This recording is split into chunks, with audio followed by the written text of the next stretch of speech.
அறிக்கை பண்ணிக்கொள்கிறேன். ஆக்சுவலாக இந்த இடத்துல வந்து நின்று பேசுறது கொஞ்சம் பதட்டமாக தான் இருக்குது. பட் இவ்வளோ பெரிய க்ரௌடில் நம்மளாம் பேசி பழக்கம் இல்லை. ஆனாலும் தேவனுடைய சித்தமான்னு கேட்கும் போது கூட சில பதில்கள் நமக்கு சரியாக அமையல. ஆனால் இப்போ ஒரு தைரியம் லைட்டாக வந்திருக்கு. ஏன் தெரியுமா? இந்த பாடத்துக்கும் இப்போ பாடின பாட்டுக்கும் ரொம்ப சம்பந்தம் இருக்கு. நம்மளோட வாழும் உரிமையை நம்ம எப்படி கொடுத்துருக்கோம் தான், இயேசு கிறிஸ்துவோடைய வாழும் உரிமையை எனக்கு எப்படி கொடுத்துருக்காருன்னு தான் இந்த பாடத்தில் நம்ம பார்க்க போகிறோம். இந்த பாடத்தில் நம்ம பார்க்க தலைப்பு என்ன? சகோதரர் சொன்ன மாதிரி அப்பமும் திராட்சரசமும். கர்த்தராக இயேசு கிறிஸ்து மரண நாள் அனுசரிப்பதற்கு ஒரு சில நாட்கள்ல தான் இருக்கு. இந்த ஒரு சில நாட்கள்லயும் நம்ம வருடமும் நம்ம என்ன பண்றோம், இந்த அப்ப திராட்சரசம் ஒரு அடையாளமா வச்சுதான் நம்ம அனுசரிக்கிறோம். இது எந்த ஒரு மாற்று கருத்தும் இல்லை. ஆனா நமக்கு என்ன ஒரு கேள்வினா, இவ்வளோ அண்டாசாரசம் படைச்ச தேவன் ஏன் இந்த அப்பத்த திராட்சரசம் மட்டும் நமக்கு அடையாளமா வைக்க வேண்டிய காரணம் என்ன? ஏதாவது ஒரு காரணம் இருக்குமா? நிச்சயமா காரணம் இல்லாமல் நம்முடைய இயேசு கிறிஸ்து இந்த ஒரு விஷயத்தை இங்க வந்து கொண்டு வந்து வைக்கிறதுக்கு 2000 வருஷமா, கிட்டத்தட்ட 2000 வருஷமா நம்ம அனுசரிச்சுட்டு இருக்கோம். அப்ப ஏதோ ஒரு காரணம் இல்லாம தேவன் இதுல ஒரு சத்தியம் இல்லாம, இதுல ஒரு உபதேசம் இல்லாம நம்ம கொடுத்திருக்க வாய்ப்பே இல்லை. கண்டிப்பா கொடுத்திருப்பாரு. அந்த அடிப்படையில தான் இந்த அப்பத்த திராட்சரசத்தை நம்ம பார்க்க போறோம்.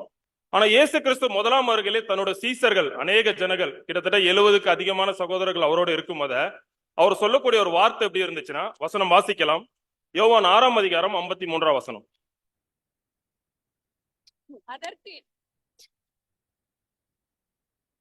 அதற்கு இயேசு அவர்களை நோக்கி, நீங்கள் மனுஷகுமாரனுடைய மாம்சத்தை புசியாமலும் அவருடைய ரத்தத்தை பானம் பண்ணாமலும் இருந்தால் உங்களுக்குள்ளே ஜீவன் இல்லை என்று மெய்யாகவே மெய்யாகவே உங்களுக்கு சொல்லுகிறேன். ஓகே, இந்த வசனம் நமக்கு பழக்கப்பட்ட ஒரு வசனம். இந்த வசனம் அவர் சொல்லும் போத அன்றைக்கு இந்த யூதர்கள், அவருடைய இருந்த அநேக சீசர்கள் என்ன பண்ணாங்கன்னா, எடறி போறதுக்கான ஒரு காரணம் இருந்துச்சு. காரணம் என்னன்னா, பழைய ஏற்பாட்டு காலத்துல நியாயப்பிரமாணத்துல ரத்தம் சாப்பிடக்கூடாதுன்னு ஒரு பிரமாணம் இருந்துச்சு. இந்த இயேசு கிறிஸ்து என்னடா வந்து அந்த பிரமாணத்தை மீறுகிறாருன்ட்டு நிறைய சகோதர சகோதரிகள் எடறி போயிட்டாங்க. ஆனா அந்த மத்தியில இருந்தும் 12 சீசர்கள் மட்டும் தான் இருக்காங்க. எப்படி நம்ம அதை ப்ரூவ் பண்ணலன்னா, அந்த கடைசி ராபோஜனத்துல 12 பேர் தான் வந்திருக்காங்க. இந்த ராபோஜனத்துல அனுசரிக்கும் போத, அதுக்கு முன்னாடி பேதுரு இந்த கேள்வியை கேட்கும் போத பேதுரு சொல்லக்கூடிய ஒரு பதில் என்னன்னா, அவர் சொல்றாரு, ஜீவிக்கிற வசனம் உங்ககிட்ட தான் இருக்கு ஆண்டவரே, அதனால நான் யாரும் போக மாட்டேன்னு சொல்றாரு. அதுக்கப்புறம் இந்த அடையாளத்தை அனுசரிக்கிற அந்த மேல் வீட்டு அறையில இதே மாதிரி ஒரு வசனத்தை அவர் பதிவு பண்ணுவாரு. வாசிக்கலாம். மத்தேயு 26ஆம் அதிகாரம் 26, 28. அவர்கள் போஜனம் பண்ணுகையில் இயேசு அப்பத்தை எடுத்து ஆசீர்வதித்து அதை பிட்டு சீஷர்களுக்கு கொடுத்து, நீங்கள் வாங்கி புசியுங்கள், இது என்னுடைய சரீரமாய் இருக்கிறது என்றார். பின்பு பாத்திரத்தையும் எடுத்து ஸ்தோத்திரம் பண்ணி அவர்களுக்கு கொடுத்து, நீங்கள் எல்லோரும் இதிலே பானம் பண்ணுங்கள், இது பாவ மன்னிப்பு உண்டாகும்படி அநேகருக்காக சிந்தப்படுகிற புது உடன்படிக்கைக்குரிய என்னுடைய ரத்தமாய் இருக்கிறது. ஓகே, இந்த வசனத்துடைய தாற்பயமும் மூலப்பொருள் நம்ம நல்லாவே தெரியும். அந்த சரீரம் எதை குறிக்குதுன்னா, அவர் பிட்டு கொடுக்கப்பட்ட அந்த அப்பம், அந்த திராட்சை ரசம், அந்த பாத்திரம் எதை குறினா, அந்த ரத்தம் எதை குறினா, கர்த்தராக இயேசு கிறிஸ்து அன்னைக்கு இருந்த கிரேப், இதுதான் குறிக்குது. பட் என்ன ஒரு விஷயம்னா, இந்த 27ஆம் வசனம் பதிவு பண்ணும்போது மட்டும் அவர் என்ன சொல்றாருன்னா, இது அநேகருக்கு பாவம் மன்னிப்பு உண்டாகும்படி புது உடன்படிக்கையின் ரத்தமா இருக்குன்னு சொல்றாரு. முதல்ல இருக்க வசனத்துல 26ஆம் வசனம் சொல்லும் போத இது என்னோட சரீரம் சொல்லிட்டாரு இந்த அப்பம். ஆனா ரெண்டாவது விஷயத்துல சொன்ன ஒரு டாக்டரின் அதுல கொண்டு வந்து வச்சிருக்காரு. என்னன்னா, இது புது உடன்படிக்கையின் ரத்தம், இது அநேகருக்கு பாவ மன்னிப்பு உண்டாகும்படி இருக்கு. அநேகர் நீங்க யார சொல்லலாம்? இந்த ரத்தம் அநேகருக்கு இந்த உலகத்துல பாவ மன்னிப்பு உண்டாக்க போதான். சரி, இதை எப்படி இயேசு கிறிஸ்துவோட வாழ்க்கையில அவர் காட்டியிருக்குன்னு பார்ப்போம். முதலாவது இந்த அப்பமும் திராட்சை ரசமும் கர்த்தராக இயேசு கிறிஸ்து வாழ்க்கையில எப்படி இருக்கு நம்ம முதல்ல பாத்துடலாம். இப்ப அப்பம் வாசிக்கலாம். யோவான் 6ஆம் அதிகாரம் 51ஆம் வசனம்.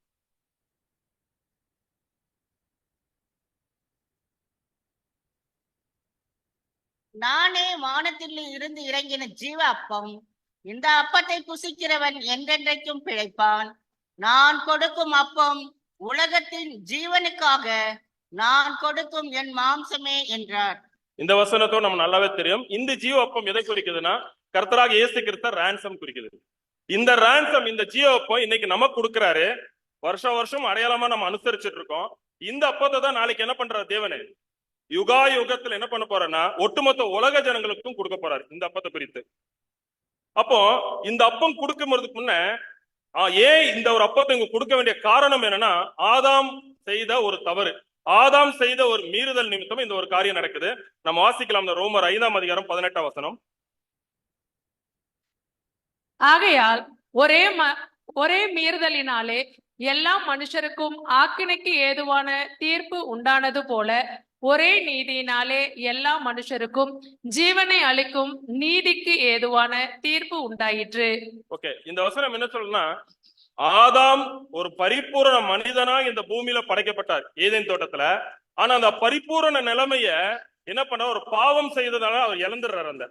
அந்த பரிபூரண நிலைய பாவம் செய்த இழந்ததால அனதர் பர்ஃபெக்ட் மேன் யாருன்னா கர்த்தராக இயேசு கிறிஸ்து இதே பூமியில பரிபூரண மனிதனாக அவர் உருவாக்கப்பட்டு அவர் என்ன பண்றாருன்னா, பாவம் செய்யாமல் என்ன பண்றாருன்னா சரிநிகர் சமநிலையாக அந்த ரான்சம் கொடுக்கறதுக்கு ஆதாமுக்கு ஈடுபலி கிரயத்தை கொடுக்கிறாரு. எப்படி ஒரு வித்தியாசம்னா, இரண்டு பேரும் பரிபூரண, முதலாம் ஆதானும் பரிபூரண மனிதன், இரண்டாம் ஆதாக இயேசு கிறிஸ்துவும் இந்த இடத்துல பரிபூரணன். ஒரே வித்தியாசம் என்ன இருக்குன்னா, அவர்கிட்ட பாவம் செஞ்சாரு, இவர் பாவம் செய்யவே இல்லை. இவர் பாவம் செய்யாம என்ன செய்யறாருன்னா, சரிநிகர் சமநிலைன்னா ஆன்டிலூட்ரான் அந்த ரான்சம் பிரைஸா அவர் கொடுக்கிறாரு. யாருக்கு? ஆதாமுக்கு கொடுக்கிறாரு. இதை யுகாயுகத்துக்கு கொடுக்கிறாரு. இததான் இயேசு கிறிஸ்து ஒரு அடையாளமாக தன்னுடைய சிலுவையில பேசுவாரு. வாசிக்கலாம் லூக்கா 23ஆம் அதிகாரம் 46ஆம் வசனம். இயேசு, பிதாவே, உம்முடைய கைகளில் என் ஆவியை ஒப்புவிக்கிறேன் என்று மகா சத்தமாய் கூப்பிட்டு சொன்னார். இப்படி சொல்லி ஜீவனை விட்டார். ஓகே, இப்போ இந்த வசனம் பாருங்களா, பிதாவே உம்முடைய கைகளில் என் ஆவியை ஒப்புவிக்கிறேன் என்று மகா சத்தமாய் கூப்பிட்டு சொன்னார். இப்படி சொல்லி ஜீவனை விட்டார். எந்த ஜீவனை விட்டார்? நம்மளோட கேள்வி என்னன்னா, இந்த இடத்துல எந்த ஜீவனை விட்டார்?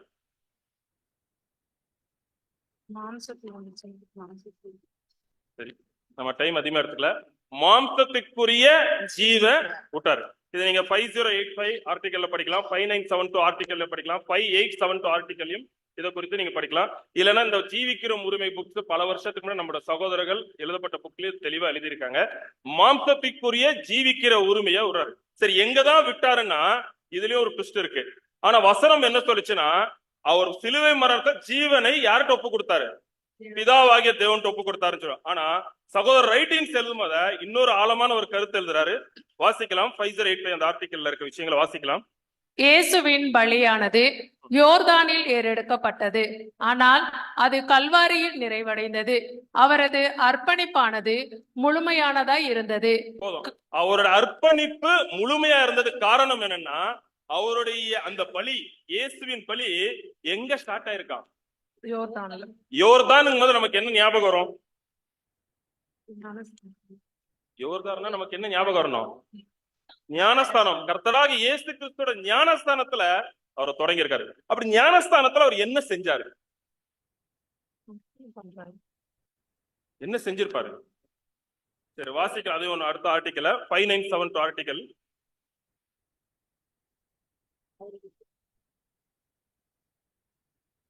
மனிதனாகிய கிறிஸ்து இயேசு 30 வயதான போது இந்த எல்லா தகுதிகளையும் உடையவராயிருந்து. நல்லா கவனிங்க, சகோதரர் அருமை எழுதுவார் இந்த இடத்துல. மனிதனாகிய கிறிஸ்து இயேசு 30 வயதான போது, 30 வயதான போது எங்க போறாரு? யோர்தான் நதியில ஞானஸ்தானம் எடுக்க போறாரு. அந்த வயதான போது எல்லா தகுதிகளும், எல்லா தகுதிகள் என்ன? எல்லா தகுதிகளையும் உடையவராயிருந்து அந்நேரத்தில் யோர்தானில் தம்மை முழுமையாகவும் தீர்மானமாயும் மரண பரியந்தம் ஒப்பு கொடுத்தார். தம்மை முழு மனுக்குலத்திற்கான ஈட்டுக்கிரைய தொகையாக கொடுத்தார். இவைகளை அப்ப இங்க என்ன சொல்றாருன்னா, ஞானஸ்தானத்திலே கர்த்தராக இயேசு கிறிஸ்து அந்த ஈடுபடி விலை கிரயத்தை கொடுத்துட்டாரு. இன்னொரு ஆர்டிகல், அதுல அடுத்த ஆர்டிகல் 5972 இன்னொரு பேராகிராஃப் படிக்கலாம். ஆதாமுக்காக கொடுக்கப்பட்ட சரி நிகர் சமம் விலையாகிய மீட்கும் பொருளின் தொகையை ஏற்கனவே நீதியின் கரங்களில் கொடுக்கப்பட்டு விட்டது. யோர்தானில் தம் ஞானஸ்தானத்தில் இயேசு மரணப்பரிதும் பிதாவின் சித்தத்தை செய்வதற்காக வாக்களித்தார். சிலுவையில் தொங்கும் வேளையில், பிதாவே உன் கையில் என் ஆவியை ஒப்புவிக்கிறேன் என்று பிரகடனப்படுறார். ரெண்டு விஷயம் நடந்திருக்கு. யோர்தான் நதியில வாக்களித்தார். அடுத்தது என்னன்னா, சிலுவையில பிதாவை ஒப்பு கொடுத்தார். ரெண்டு விஷயம் நடந்திருக்கு இதுல. அப்ப என்ன வாக்களித்தார்னு என்ன? உம்முடைய சித்தத்தை செய்கிறேன் வாக்களித்தாருன்னா, வெரி சிம்பிளா நம்ம பிராக்டிகலா புரிஞ்சுக்கலாம். நம்ம நடைமுறையில் புரிஞ்சா அக்ரிமெண்ட் போட்டார். இயேசு கிறிஸ்து ஞானஸ்தானத்துல ஒரு அக்ரிமெண்ட் போட்டிருக்காரு. இதுல என்ன ஒரு விஷயம்னா, இப்ப நான் சகோதரர் ஒரு எக்ஸாம்பிள் கொடுத்திருக்காரு. என்னன்னா, ஒரு வீடு நான் சேல் பண்ணணும்னு வைங்களா, என்ன அக்ரிமெண்ட்? சேல்ட் அக்ரிமெண்ட் போடுவோம். கண்டிஷன் பேல் எல்லாம் அக்ரிமெண்ட் போட்டு சேல்ட் அக்ரிமெண்ட் போட்டு 90 days வேல்யூ அந்த அக்ரிமெண்ட் வச்சிருப்போம். இந்த அக்ரிமெண்ட் 90 daysக்கு அப்புறம் அந்த அக்ரிமெண்ட்டுக்கான வேல்யூவோட பணத்தை நம்ம செலுத்தினா மட்டும் தான் சொந்தமாகும். அதே மாதிரி இயேசு கிறிஸ்து ஒரு சேல்ட் அக்ரிமெண்ட் போட்டிருக்காரு. என்ன மாதிரி அக்ரிமெண்ட்னா, ஒயிட் பேப்பர்ல அக்ரிமெண்ட் போட்டு. என்ன அக்ரிமெண்ட்னா, உம்முடைய சித்தத்தை செய்ய நான் இந்த பூமிக்கு நான் வர்றேன், நான் ஒப்பு கொடுக்கிறேன். 30 வயசு வரைக்கும் அவர் பரிபூர்ண நிலையில எந்த ஒரு குறையும் எந்த ஒரு பாவமும் அவர் செய்யல. செய்யாத பட்சத்துல அவர் யாருக்கு அந்த அந்த தன் வாழும் உரிமை யாருக்கு கொடுக்கலாம்? ஆதாமுக்கு ransom பிரைஸ் அவர் கொடுக்கிறாரு. கொடுக்கிறதுக்கு யார் கையில ஒப்பு கொடுக்கிறாருன்னா, பிதாவாகிய தேவன்கிட்ட அக்ரிமெண்ட் போடுறாரு. அது மட்டும் இல்ல, சிம்பிளா நம்ம புரிஞ்சுக்கணும்னா, இந்த பூமிக்குரிய வாழும் உரிமை, அதாவது அடுத்த 30 வருஷத்துக்கு அப்புறம் வாழ்ற பாருங்க 3.5 வருஷம், எந்த உரிமையும் அவருக்கு இல்ல இந்த பூமியில. ஒரு மனிதனுக்குரிய எல்லா உரிமையும் எங்க சரண்டர் பண்றாருன்னா, அந்த ஞானஸ்தானத்துல ஃபுல்லா சரண்டர் பண்ணிடுறாரு. இந்த மனிதனாக வாழும் உரிமையை நான் என்ன பண்றேன்னா, ஒரு பரிபூர்ண மனிதனா இருந்து இழந்து போன ஆதாமுக்கு நான் கொடுக்கிறேன். இப்ப நமக்கு ஒரு கேள்வி வரும், இயேசு கிறிஸ்து ஆல்ரெடி லோகாஸா இருந்து அந்த ஸ்டேஜ்ல இருந்தா மறுபடியும் எங்க வந்திருக்காரு? ஒரு பரிபூர்ண மனிதனா இந்த பூமிக்கு வந்திருக்காரு. பரிபூர்ண மனிதனா இந்த பூமிக்கு வரும்போது அவருக்கான வாழும் உரிமை எடுத்து இழந்து போன ஆதாமுக்கு கொடுத்துட்டா இவர் எப்படி உயிரோட வருவாரு? இவர் எப்படி உயிரோட வர முடியும்?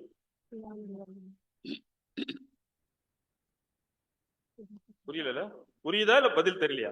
இப்ப அவர்கிட்ட இருக்கிறது ஒரே ஜீவன், லோகாசுங்கிற நிலைய மேல சரண்டர் ஆயிடுச்சு. அந்த நிலையில இருந்துட்டு அவர் என்ன பண்றாரு, அந்த நிலையில இருந்து கீழே வராரு பூமியில. யாருக்கா வரனா 2ஆம் ஆதாமாக பூமியில 1ஆம் ஆதாம் சரிநிகர் சம்பளையில ஈடுகிற எத்தனை கொடுக்கணும் வர்றாரு.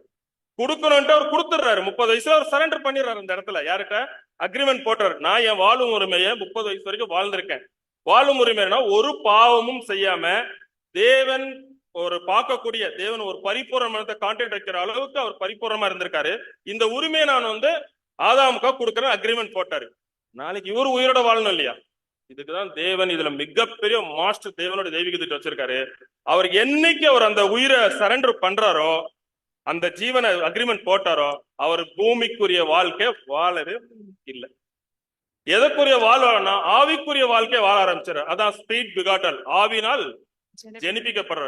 இதுக்கு அடையாளமா தான் நடந்த ஒரு மிகப்பெரிய விஷயம். அந்த ஞானஸ்தானத்துல என்ன நடந்துச்சுமா, வானத்துல இருந்து என்ன வந்துச்சு? புறா வந்துச்சு. நம்ம அடையாளம் என்ன சொல்லுவோம்? பரிசுத்தம். ஏன் இதுக்கு முன்னால இயேசு கிறிஸ்து பரிசுத்தாவி வரலையா?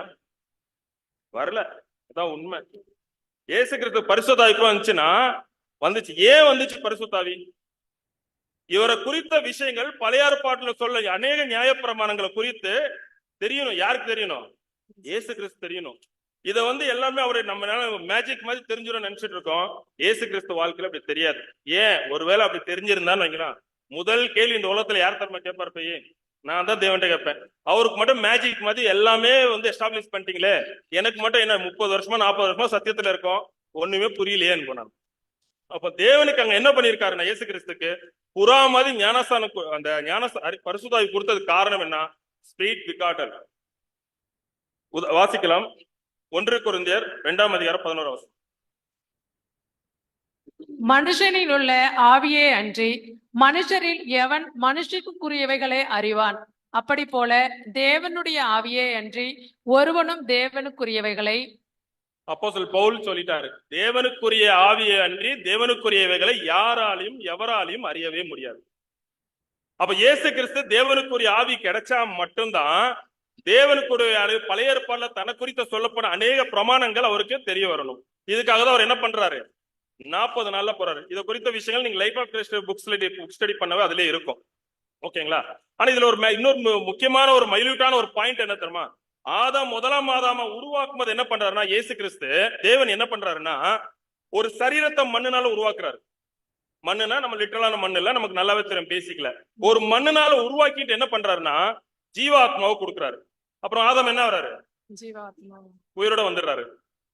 ஆனா 2ஆம் ஆதிக்கு புதிய சிருஷ்டி மட்டும் அப்படி உருவாக்குறது இல்லை. என்ன பண்றாரு தெரியுமா? முதல்ல சரீரம் கொடுக்கறது இல்லை இந்த இடத்துல. என்ன கொடுக்கிறாருன்னா புது சிருஷ்டி கரு. அந்த புது சிருஷ்டி கரு எதுனா பிதாவாகிய தேவனுடைய சிந்தை. இந்த சிந்தைய அவருக்கு முதல்ல சிந்தையா தான் கொடுப்பாரு. அதுக்கப்புறம் இந்த சிந்தை டெவலப்மெண்ட் ஆகுது பாருங்க. இயேசு கிறிஸ்து 3.5 வருஷம் அவர் வாழ்க்கையில வெற்றிகரமா செஞ்ச பிறகுதான் அவருக்கு என்ன கிடைச்சது? ஆவிக்குரிய மகிமைக்குற சுபாவம் கிடைச்சிச்சு. ஏன் ஒருவேளை மகிமைக்குற சுபாவம் இப்பவுமே கிடைச்சிருக்கலாம்ல? கிடைக்கலாமா வேண்டாமா? ஏன் கொடுக்கல தேவன்? எல்லாரும் என்ன பாக்குறது பார்த்தா நான் கொஞ்சம் வில்லனா இருக்கிற மாதிரி இருக்குங்க. முதலே நான் ரொம்ப நடுக்கத்துல இருக்கிறேங்க. ஏன் கொடுக்கலன்னா, ஒரு எக்ஸாம்பிள், நம்மளோட டியரர் ஃப்ரெண்ட் ஒருத்தர் இருக்காரு. அவர் கொடுத்திருந்தா அவர் என்ன பண்ணிருப்பா நீங்களே இமேஜின் பண்ணுங்க. யாரும் இல்ல, நம்ம லூசிபர் தான். நம்ம லூசிபர் கொடுத்துட்டாருன்னு வைங்க, உதாரணம் என்ன பண்ணிருப்பாரு சொல்லுமா? நம்ம இங்கெல்லாம் கன்வென்ஷன் பண்ண முடியும்? வாய்ப்பே இல்லை. அதனால அவரும் என்ன பண்ணிட்டாருன்னா தேவனு ஒரு ஏஞ்சல் நிலைமையை வச்சாரு. ஏன்னா தெய்வீக சுபாவத்துக்குரிய நிலைமை யாருடைய நிலைமைன்னா பிதாவாகிய ஒரு நிலைமையில ஒரு நிலைமை. அது அந்த நிலைமை முதல் தேவன் யாருக்குமே கொடுக்கல, இன்க்ளூட் இயேசு கிறிஸ்துக்கும் முதல்ல கொடுக்கல. அந்த பிதாவாகிய தேவனுக்குரிய புது சிருஷ்டி சிந்தை தான் கொடுக்கிறாரு. எப்ப கொடுக்கிறாருன்னா ஞானஸ்தானத்துல தான் கொடுக்கிறாரு. ஞானஸ்தானத்துல கொடுத்து 3.5 வருஷம் வேலை செய்யறாரு. சரி, கொடுத்துட்டாருல, ரொம்ப சந்தோஷம். ஆவிக்குரிய ஜீவன் கிடைச்சிருச்சு, ரொம்ப சந்தோஷம். அதுக்கப்புறம் அவரோட லைஃப் எப்படி இருக்கணும்? நல்லா ஜாலியா இருக்கணும். பட் என்ன நடந்துச்சுங்க? அன்னையில இருந்து கரெக்டா அந்த சிலுவை மரணம் போற வரைக்கும் ஒரே பாடுகள், ஒரே உபத்திரங்கள், ஒரே கஷ்டங்கள். ஏன் தேவன் இதை அனுமதிச்சார் ஒரு வாழ்க்கையில? ஏன் அனுமதிச்சார்னா தேவன் விரும்பிய பாத்திரம் அதான். சிம்பிளா சொல்லணும்னா, ஒரு புது சிருஷ்டி கரு இந்த பூமியில வளரணும்னா அவங்களுக்கு என்ன தேவை தெரியுமா? பாடுகள் தேவை, உபத்திரம் தேவை, கஷ்டங்கள் தேவை. மாம்சம் வளர்றதுக்கு அதெல்லாம் தேவையில்லை. ஆனா புது சிருஷ்டி, தேவனுடைய பிதாவாக இதனுடைய சிருஷ்டி, அந்த புதிய சிந்தை வளரும்னா இந்த பூமியில இந்த 3 காரியம் நமக்கு தேவைதான். இவருக்கு புது சிருஷ்டியோட அந்த ஆவி கொடுக்கப்பட்டோன்னே உடனே 40 நாள் போறாரு, வனாந்தரத்துக்கு போறாரு. ஒரு சில விஷயங்கள் அங்க ரிவீல் ஆகுது. நீங்க லைஃப் ஆஃப் கிறிஸ்ட் இதை படிச்சா என்னென்ன விஷயங்கள் அதுல ஒரு ஆர்டரே இருக்கு, நீங்க படிச்சீங்க வேணா. இந்த இடத்துல என்ன நினைக்கிறாருன்னா, முதல்ல அவர் தெரிஞ்சது என்ன தெரியுமா? நான் குற்ற நிவாரண பலி செலுத்தணும் இந்த பூமியில. சிம்பிளா புரியுங்க, பாவம் நிவாரண பலி இந்த 3.5 வருஷம் நான் செலுத்திதான் ஆகணும் தெரிஞ்சுக்கிட்டார். அது மட்டும் இல்ல, இந்த பாவ நிவாரண பலி செலுத்துறதுல அடிப்படையில தான் ஒரு குற்றவாளியாவே இந்த பூமியில கருதப்பட. இன்னைக்கு வரைக்கும் இயேசு கிறிஸ்து குற்றவாளியா தான் வச்சாங்க, அவர் சிலுவை மரணம் வரைக்கும். அப்ப நல்லாவே தெரிஞ்சிருச்சு இந்த பாத்திரம் பாடுள்ள பாத்திரம். அப்பம் எதற்கு அடையாளம் இருந்துச்சுன்னா, அவர் ரான்சம் ஆதாமுக்கு தன்னுடைய வாழும் உரிமை கொடுக்கிற வரைக்கும் அடையாளமா இருந்துச்சு. ஆனா இப்ப பாத்திரம் கர்த்தராக இயேசு கிறிஸ்துக்கு எப்படி இருக்குன்னா மிகப்பெரிய துன்பத்துக்கும் துயரத்துக்கும் அடிப்படையாவே இருந்துச்சு. ஏன்னா அவர் ஒரு புது சிருஷ்டி கரு வளரும்னா இந்த பாத்திரம் அவர் தெரியும். இதை நமக்கு பாவ நிவாரண பலி செலுத்துறதே ரொம்ப சந்தேகமா இருக்கும். ஆனா பவுல் ரொம்ப இன்டெலிஜென்ட் இதுல. ஏன்னா தேவனோட ஆவியை அதிகமா கிரகிச்சவர் அவரு, கிறிஸ்துவ மகிமையில பார்த்தவர். நம்ம அனுசரிக்கும் ராபோஜனத்தையும் அதை குறித்த சத்தியத்தையும் அதிகமா விளக்கம் கொடுத்தவர் யார் தெரியுமா பைபிள்ல? அப்போஸ்தலர் பவுல் தான். இவர் சொன்ன ஒரு வசனம் ரொம்ப உன்னதமான வசனம். 2 கொரிந்தியர் 5ஆம் அதிகாரம் 1ஆம் வசனம், 21ஆம் வசனம். நாம் அவருக்குள் தேவனுடைய நீதியாகும் படிக்கு பாவம் அறியாத அவரை நமக்காக பாவமாக்கினார். ஆக்சுவலா பாவம் மாக்கினார் வரக்கூடாது. நீங்க நம்ம கண்காணில எடுத்து பார்த்தா டயலாட்லயே வந்துடும் சின் ஆஃபரிங். அவர் என்ன பாவ நிவர்த்தி செய்கிற பாவ நிவாரண பலி ஆனாருன்னு. அப்ப பாவ நிவாரண. ஆனா இயேசு கிறிஸ்து எங்கன்னா பாவம் செஞ்சாரா? பாவ நிவாரண பலி செலுத்துறதுக்கு பாவம் செய்யல. யாருக்காக பலி செலுத்து? இப்பதான் பழைய ஏற்பாடுல ஒரு விஷயம் நடந்த சம்பவம் நம்மளுக்கு ஞாபகம் வரணும். நம்ம பேசிக்கல அந்த விஷயம் கேட்டோம். பாவ நிவாரண பலி ஒரு பிரதான ஆசன் யாருக்காக செலுத்துவாங்க? இது யாரு? நமக்கு இயேசு கிறிஸ்து பிரதான ஆசிரியர். நமக்கு ஒரு இடத்துல பிரதான ஆசிரியர் இருக்கிறவரு என்ன செஞ்சிருக்காரு நம்ம வாசிக்கலாம். லேவியாகமம் 16ஆம் அதிகாரம் 11-14.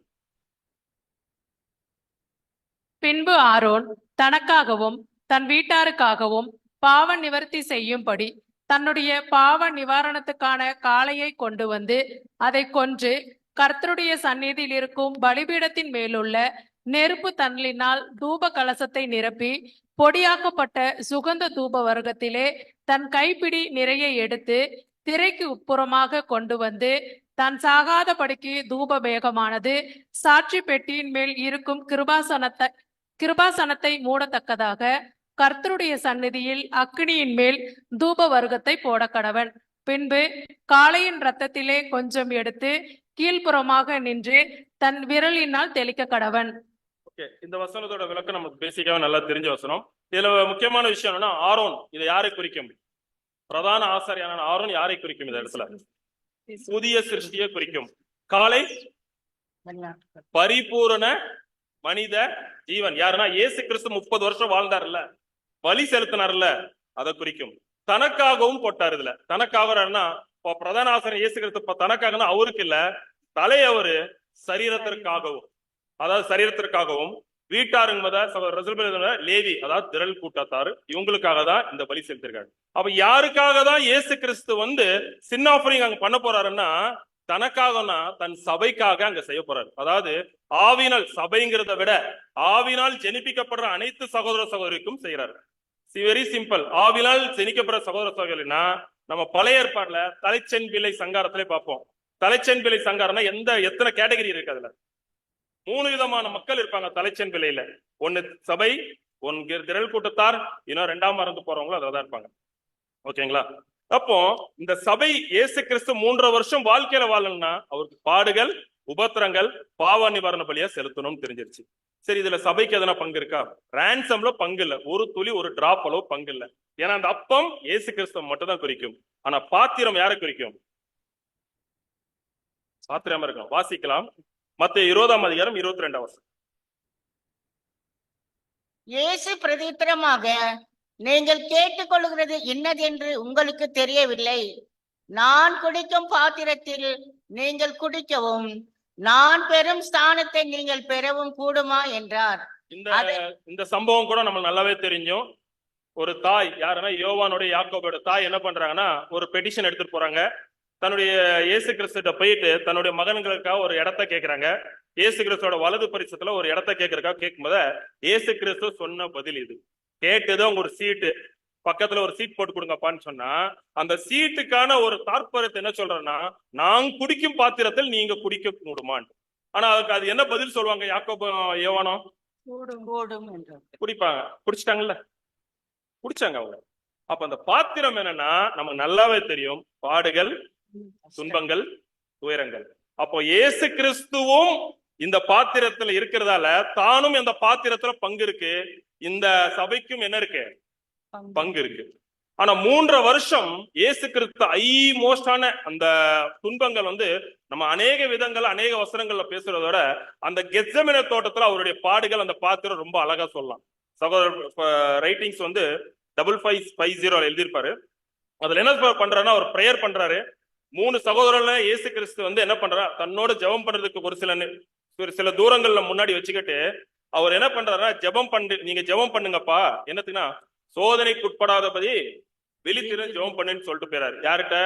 யாக்கோபு, யோவான், பேதுரு கிட்ட. 3 பேரும் ஜெபம் பண்ணாங்களா? நல்லா தூங்குறாங்க. தூங்குனாங்களா இல்லையா? நீங்க தூங்கலன்னு நம்புறேன் நானு. ஓகே, நல்லா தூங்குனாங்க. இவரும் பாவம் 3 வாட்டி போயிட்டு வந்தாரு. 3 வாட்டி போயிட்டு வந்துட்டோம். ஒவ்வொரு வாட்டி ஃபர்ஸ்ட் பேதுருவை கேட்பாரு, அதுக்கப்புறம் 3 வரையும் கேட்பாரு. கடைசியா 3ஆவது திருப்ப என்ன தெரியுமா சொல்லுவாரு? சரிப்பா, நீ தூங்குனது போதும், சரி நீங்க கஷ்டப்பட்டது போதும், நல்லா இதுக்கு மேல நல்லா தூங்குங்கன்னு சொல்லிட்டு போயிடுவாரு. இவ்வளவுதான் நடந்துச்சு. அப்ப ஏதோ ஒரு விஷயம் இயேசு கிறிஸ்து இருதயத்துல ரொம்ப ரணகலப்பட்டிருக்கு. நம்ம பேசிக்கா சொல்றதுன்னா, இந்த பாத்திரத்தில் என்னைக்கு நீங்க கூடுமானால் நீங்கட்டும் சொல்லுவோம். அதுக்கு அநேக டெஃபரன்ஸ் சொல்லும். ஆனா 5550 ஆர்டிகல் சகோதரர் எழுதக்கூடிய ஒரு வார்த்தைகள் எப்படி இருக்குன்னா, அவருக்கு ஒரு ஆறுதல் தேவைப்பட்டுச்சு, ஒரு கம்ஃபர்ட் தேவைப்பட்டுச்சான். யாருக்கு? இயேசு கிறிஸ்து. ஏன் ஒரு கம்ஃபர்ட் தேவைப்பட்டுச்சு? ஏன் ஒரு கம்ஃபர்ட்? ஏன்னா அவரு பூமிக்குரிய சொந்தமே இல்ல. ஏன்னா வாழும் முறையை சரண்டர் பண்ணிட்டாரு. ஒரு புது சிருஷ்டிய வாழ்றாரு. புது சிருஷ்டிய மைண்டே வேற, பூமிக்குரிய மைண்டே வேற.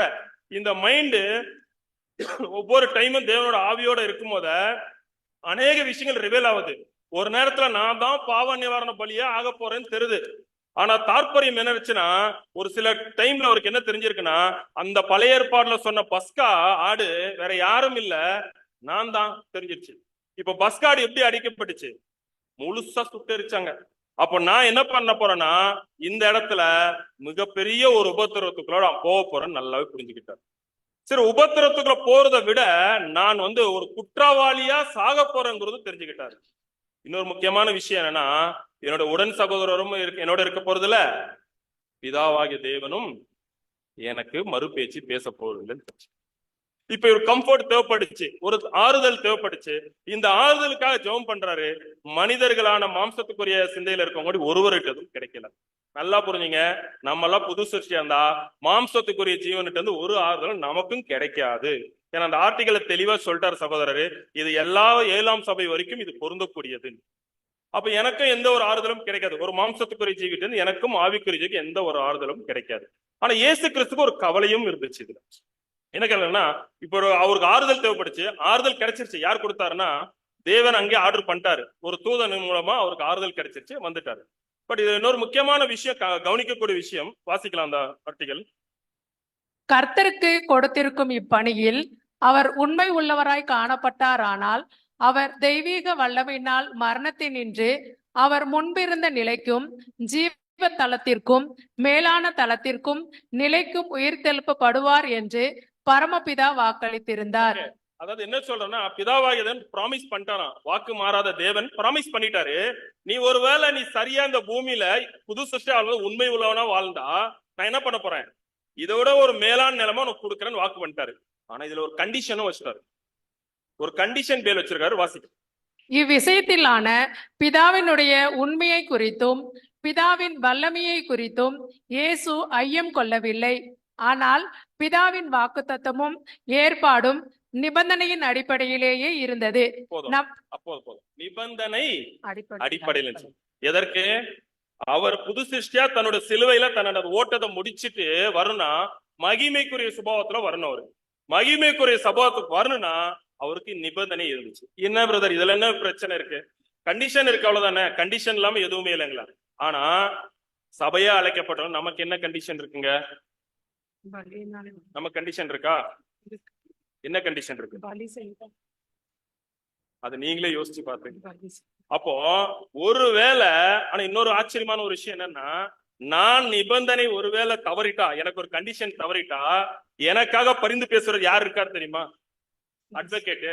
மத்தியஸ்தர்ல சபைக்கு அட்வொகேட் பண்றது யார் இருக்காரு தெரியுமா? இயேசு கிறிஸ்துக்கு இருக்காரு. சரி, இயேசு கிறிஸ்து எனக்கு இருக்காரு. இயேசு கிறிஸ்துக்கு யார் இருக்காரு? யாரு இருக்காரு? யாருமே இல்ல, முடிஞ்சிச்சு. அவரு கம்ப்ளீட். உண்மையா சொல்ல போனா சகோதரர் 7ஆம் தூதர் ரைட்டிங்ஸ்ல எடுத்து நம்ம படிச்சா ரொம்ப அற்புதமா இருக்கு இந்த விஷயம். ஒருவேளை அவர் அங்க அந்த இடத்துல தவறு செஞ்சா நீ கற்பனை பண்ணி பார்த்தா முதல் 2ஆம் வரம் யாருக்கு தெரியுமா வரும்? இயேசு கிறிஸ்து. Very simple. அப்போ எவ்வளவு ஒரு மனசங்கடம் இருக்கும். இதுல என்ன பிரதர் மனசங்கடம் இருக்கு? என்னைக்குமே சாக போறவர் தானே அவரு. ஆமா, சாக போறவர் தான், மாற்று கருத்து இல்ல. பட் அவர் சாகிறது இல்ல, உலகத்துக்கே மீட்பு வரணும். அந்த மீட்பின் ப்ராசஸும் தோத்துரும். மறுபடியும் 3ஆம் ஆதாமான தேவன் உருவாக்க முடியாது. புரியுதுங்களா? அப்ப அவ்வளவுக்குள்ள அந்த வேதனை நசுக்கி எடுத்திருக்க அவரை. அதுக்குதான் வேர்வை துளிகளா அதுவும் சேர்க்கப்பட்ட வசனம் சொல்றாங்க. ஆனா இன்னைக்கு இருக்க டாக்டர் ஒத்துக்கிறாங்க, அதிகமான ஒரு மனுஷனுக்கு மன அழுத்தம் வந்தா ரத்த நாணங்கள், அந்த நரம்புகள் என்ன வெடிச்சிரும். அப்போ அந்த ஒரு நிலைமையில தான் இயேசு கிறிஸ்து அந்த இடத்துல இருந்திருக்காரு, அந்த கெத்செமனே தோட்டத்துல. அது மட்டும் இல்ல, இன்னொரு முக்கியமான விஷயம் அவருக்கு புரிஞ்சிருக்கு. அடுத்த ஸ்லைடு வாசி.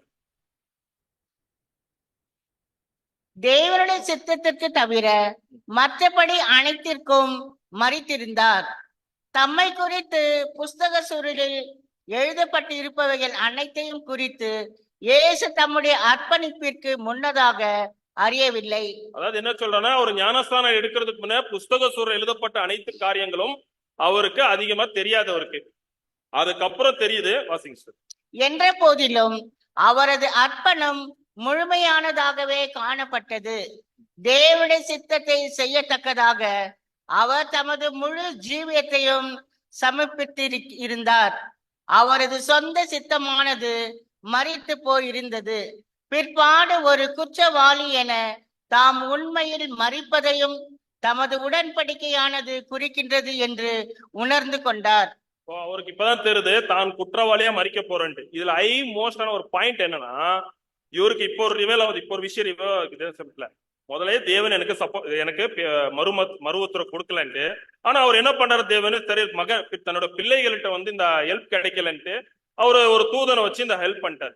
இப்ப இன்னொரு விஷயம் தெரியுது, பழைய ஏற்பாடுல நடந்த சம்பவம் இயேசு கிறிஸ்துக்கு இன்னும் கொஞ்ச நேரத்துல நடக்க போகுதுன்ட்டு நம்ம காலையில பார்த்தோம். ஆபிரகாம் பலி, ஈசாக்கின் பலி, ஆபிரகாம் ஈசாக் பலி செலுத்தினார் இல்லைங்களா? இப்பதான் இயேசு கிறிஸ்து ரிவைஸ் வந்திருக்கோம். பழைய ஏற்பாடுல இருக்க விஷயங்கள் ரிவைஸ் வரும்போத ஈசாக்கு யார அடையாளப்படுத்துறாரு? இப்போ என்னதான் அடையாளப்படுத்துறாரு? ஈசாக்கை எப்படியெல்லாம் பலி செலுத்துறாரு நம்ம இன்னைக்கு பாக்குறோம் பாருங்க. நிழல்ல எப்படி நடந்துருச்சு அதே மாதிரி பார்க்கும்போத ஈசாக்கு மேல கட்டைய வச்சது யாரு தெரியுமா? சொந்த தகப்பனாக ஆபிரகாம். அப்போ இங்க இயேசு கிறிஸ்துக்கு இந்த உபத்திரத்தைய வச்சது யாரு தெரியுமா? என்னுடைய அப்பா. சரி போட்டும்பா, அப்பா வச்சாரு, நான் சுமந்துட்டு போயிடுறேன்ட்டேன். இன்னொரு விஷயம் இப்பதான் தெரியுது, சிலுவையில் அறையப்படுறது யாரு? நிழல பாக்குறாரு. ஈசாக்க பலி செலுத்துறது யார் அங்கன்னு பார்த்தாரு. யார் பலி செலுத்தினாங்க? ஆபிரகாம். அப்பதான் தெரியுது ஆபிரகாம் பரமபிதாவாகிய என்னோட அப்பாக்கு என்னோட அப்பா என்ன பலி செலுத்த போறாருன்னு எவ்வளவு சங்கடம் வந்திருக்கும். ஒரு அப்பா ஒரு மகனை பலி செலுத்தும் போத பிள்ளைக்கே இவ்வளவு சங்கடம் இருக்கும் போத ஈசாக்க பலி செலுத்தும் ஆபிரகாமுக்கு எவ்வளவு சங்கடம் இருந்திருக்கும். அவருக்கு விசுவாசம் இருந்துச்சு, ஆனா மனசு எப்படி இருக்கும்? கண்டிப்பா, ஏன்னா மாம்சத்துக்குரிய ஒரு இது, கண்டிப்பா ஏதோ ஒரு விஷயத்துல நம்பிக்கை இருக்கு, விசுவாசம் இருக்கு, தேவனால் உயிருக்கு கொடுக்க முடியும் இருக்கும். ஆனா மகன் மேல தன் கத்தி போடணும்னு ஒரு துணிச்சல் வருது இல்லையா? இப்பதான் இயேசு கிறிஸ்து, அப்ப என்னுடைய அப்பா இந்த சிலுவையில என்ன அறைய போறாரு, ஒரு குற்றவாளியா என்ன அறைய போறாருன்னு தெரியுது.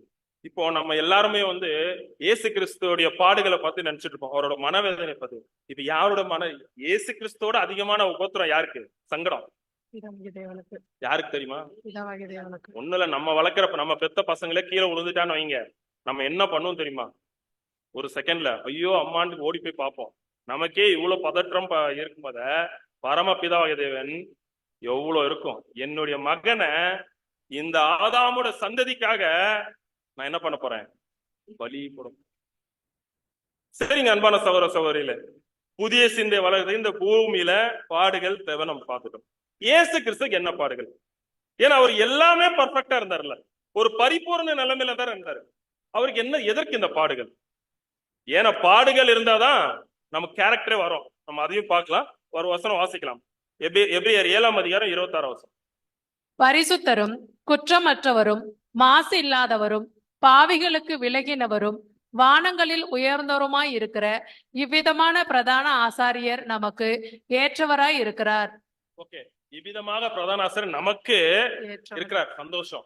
ஆனா இயேசு கிறிஸ்து இந்த கேரக்டர், பரிசுத்தவரும் பாவத்திற்கு விலகினவரும், இந்த மாதிரி ஒரு கேரக்டர் எப்ப இருந்துச்சு?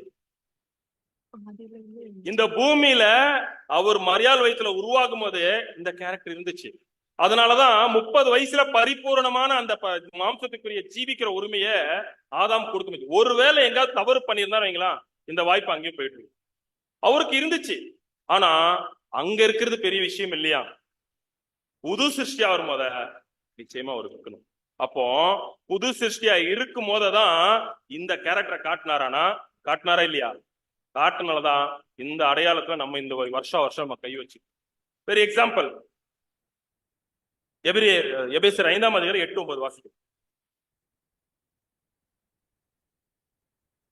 அவர் குமாரனாய் இருந்தும் பட்ட பாடுகளினாலே கீழ்ப்படிதலை கற்றுக்கொண்டு தாம் பூரணரான பின்பு தமக்கு கீழ்ப்படுகிற யாவரும் நித்திய ரட்சிப்பை அடைவதற்கு காரணராகி. பாருங்க, அவர் பட்ட பாடுகள் தான் கீழ்ப்படிதலை கற்றுக்கொண்டாரு. அப்ப இதுக்கு முன்ன 30 வயசுக்கு முன்னையோ லோகாசா இருக்கும் போது அந்த கேரக்டர் இருந்துச்சு. ஆனா புது சிருஷ்டியா வருமா அதை உருவாகும் போத இந்த பூமியில வாழ்றதுக்கான சாதகமான சூழ்நிலை இந்த பூமியில எதுவுமே இல்லை. இப்ப உதாரண எக்ஸாம்பிள் நம்மளே வச்சு பார்க்கலாம். நம்மளா தேவன் நல்மனசாட்சி உடன்படி சென்று புது சிருஷ்டியா வாழ்றோமா இல்லையா? எல்லாரும் அமைதியா பார்த்தா எனக்கு சந்தேகமா இருக்கு. இப்போ வாழ்றோமா இல்லையா? அந்த வாழ்க்கை இந்த உலகத்துக்கு ஒத்தி போய் வாழ்றோமா இல்ல உலகத்தை எதிர்த்து வாழ்றோமா?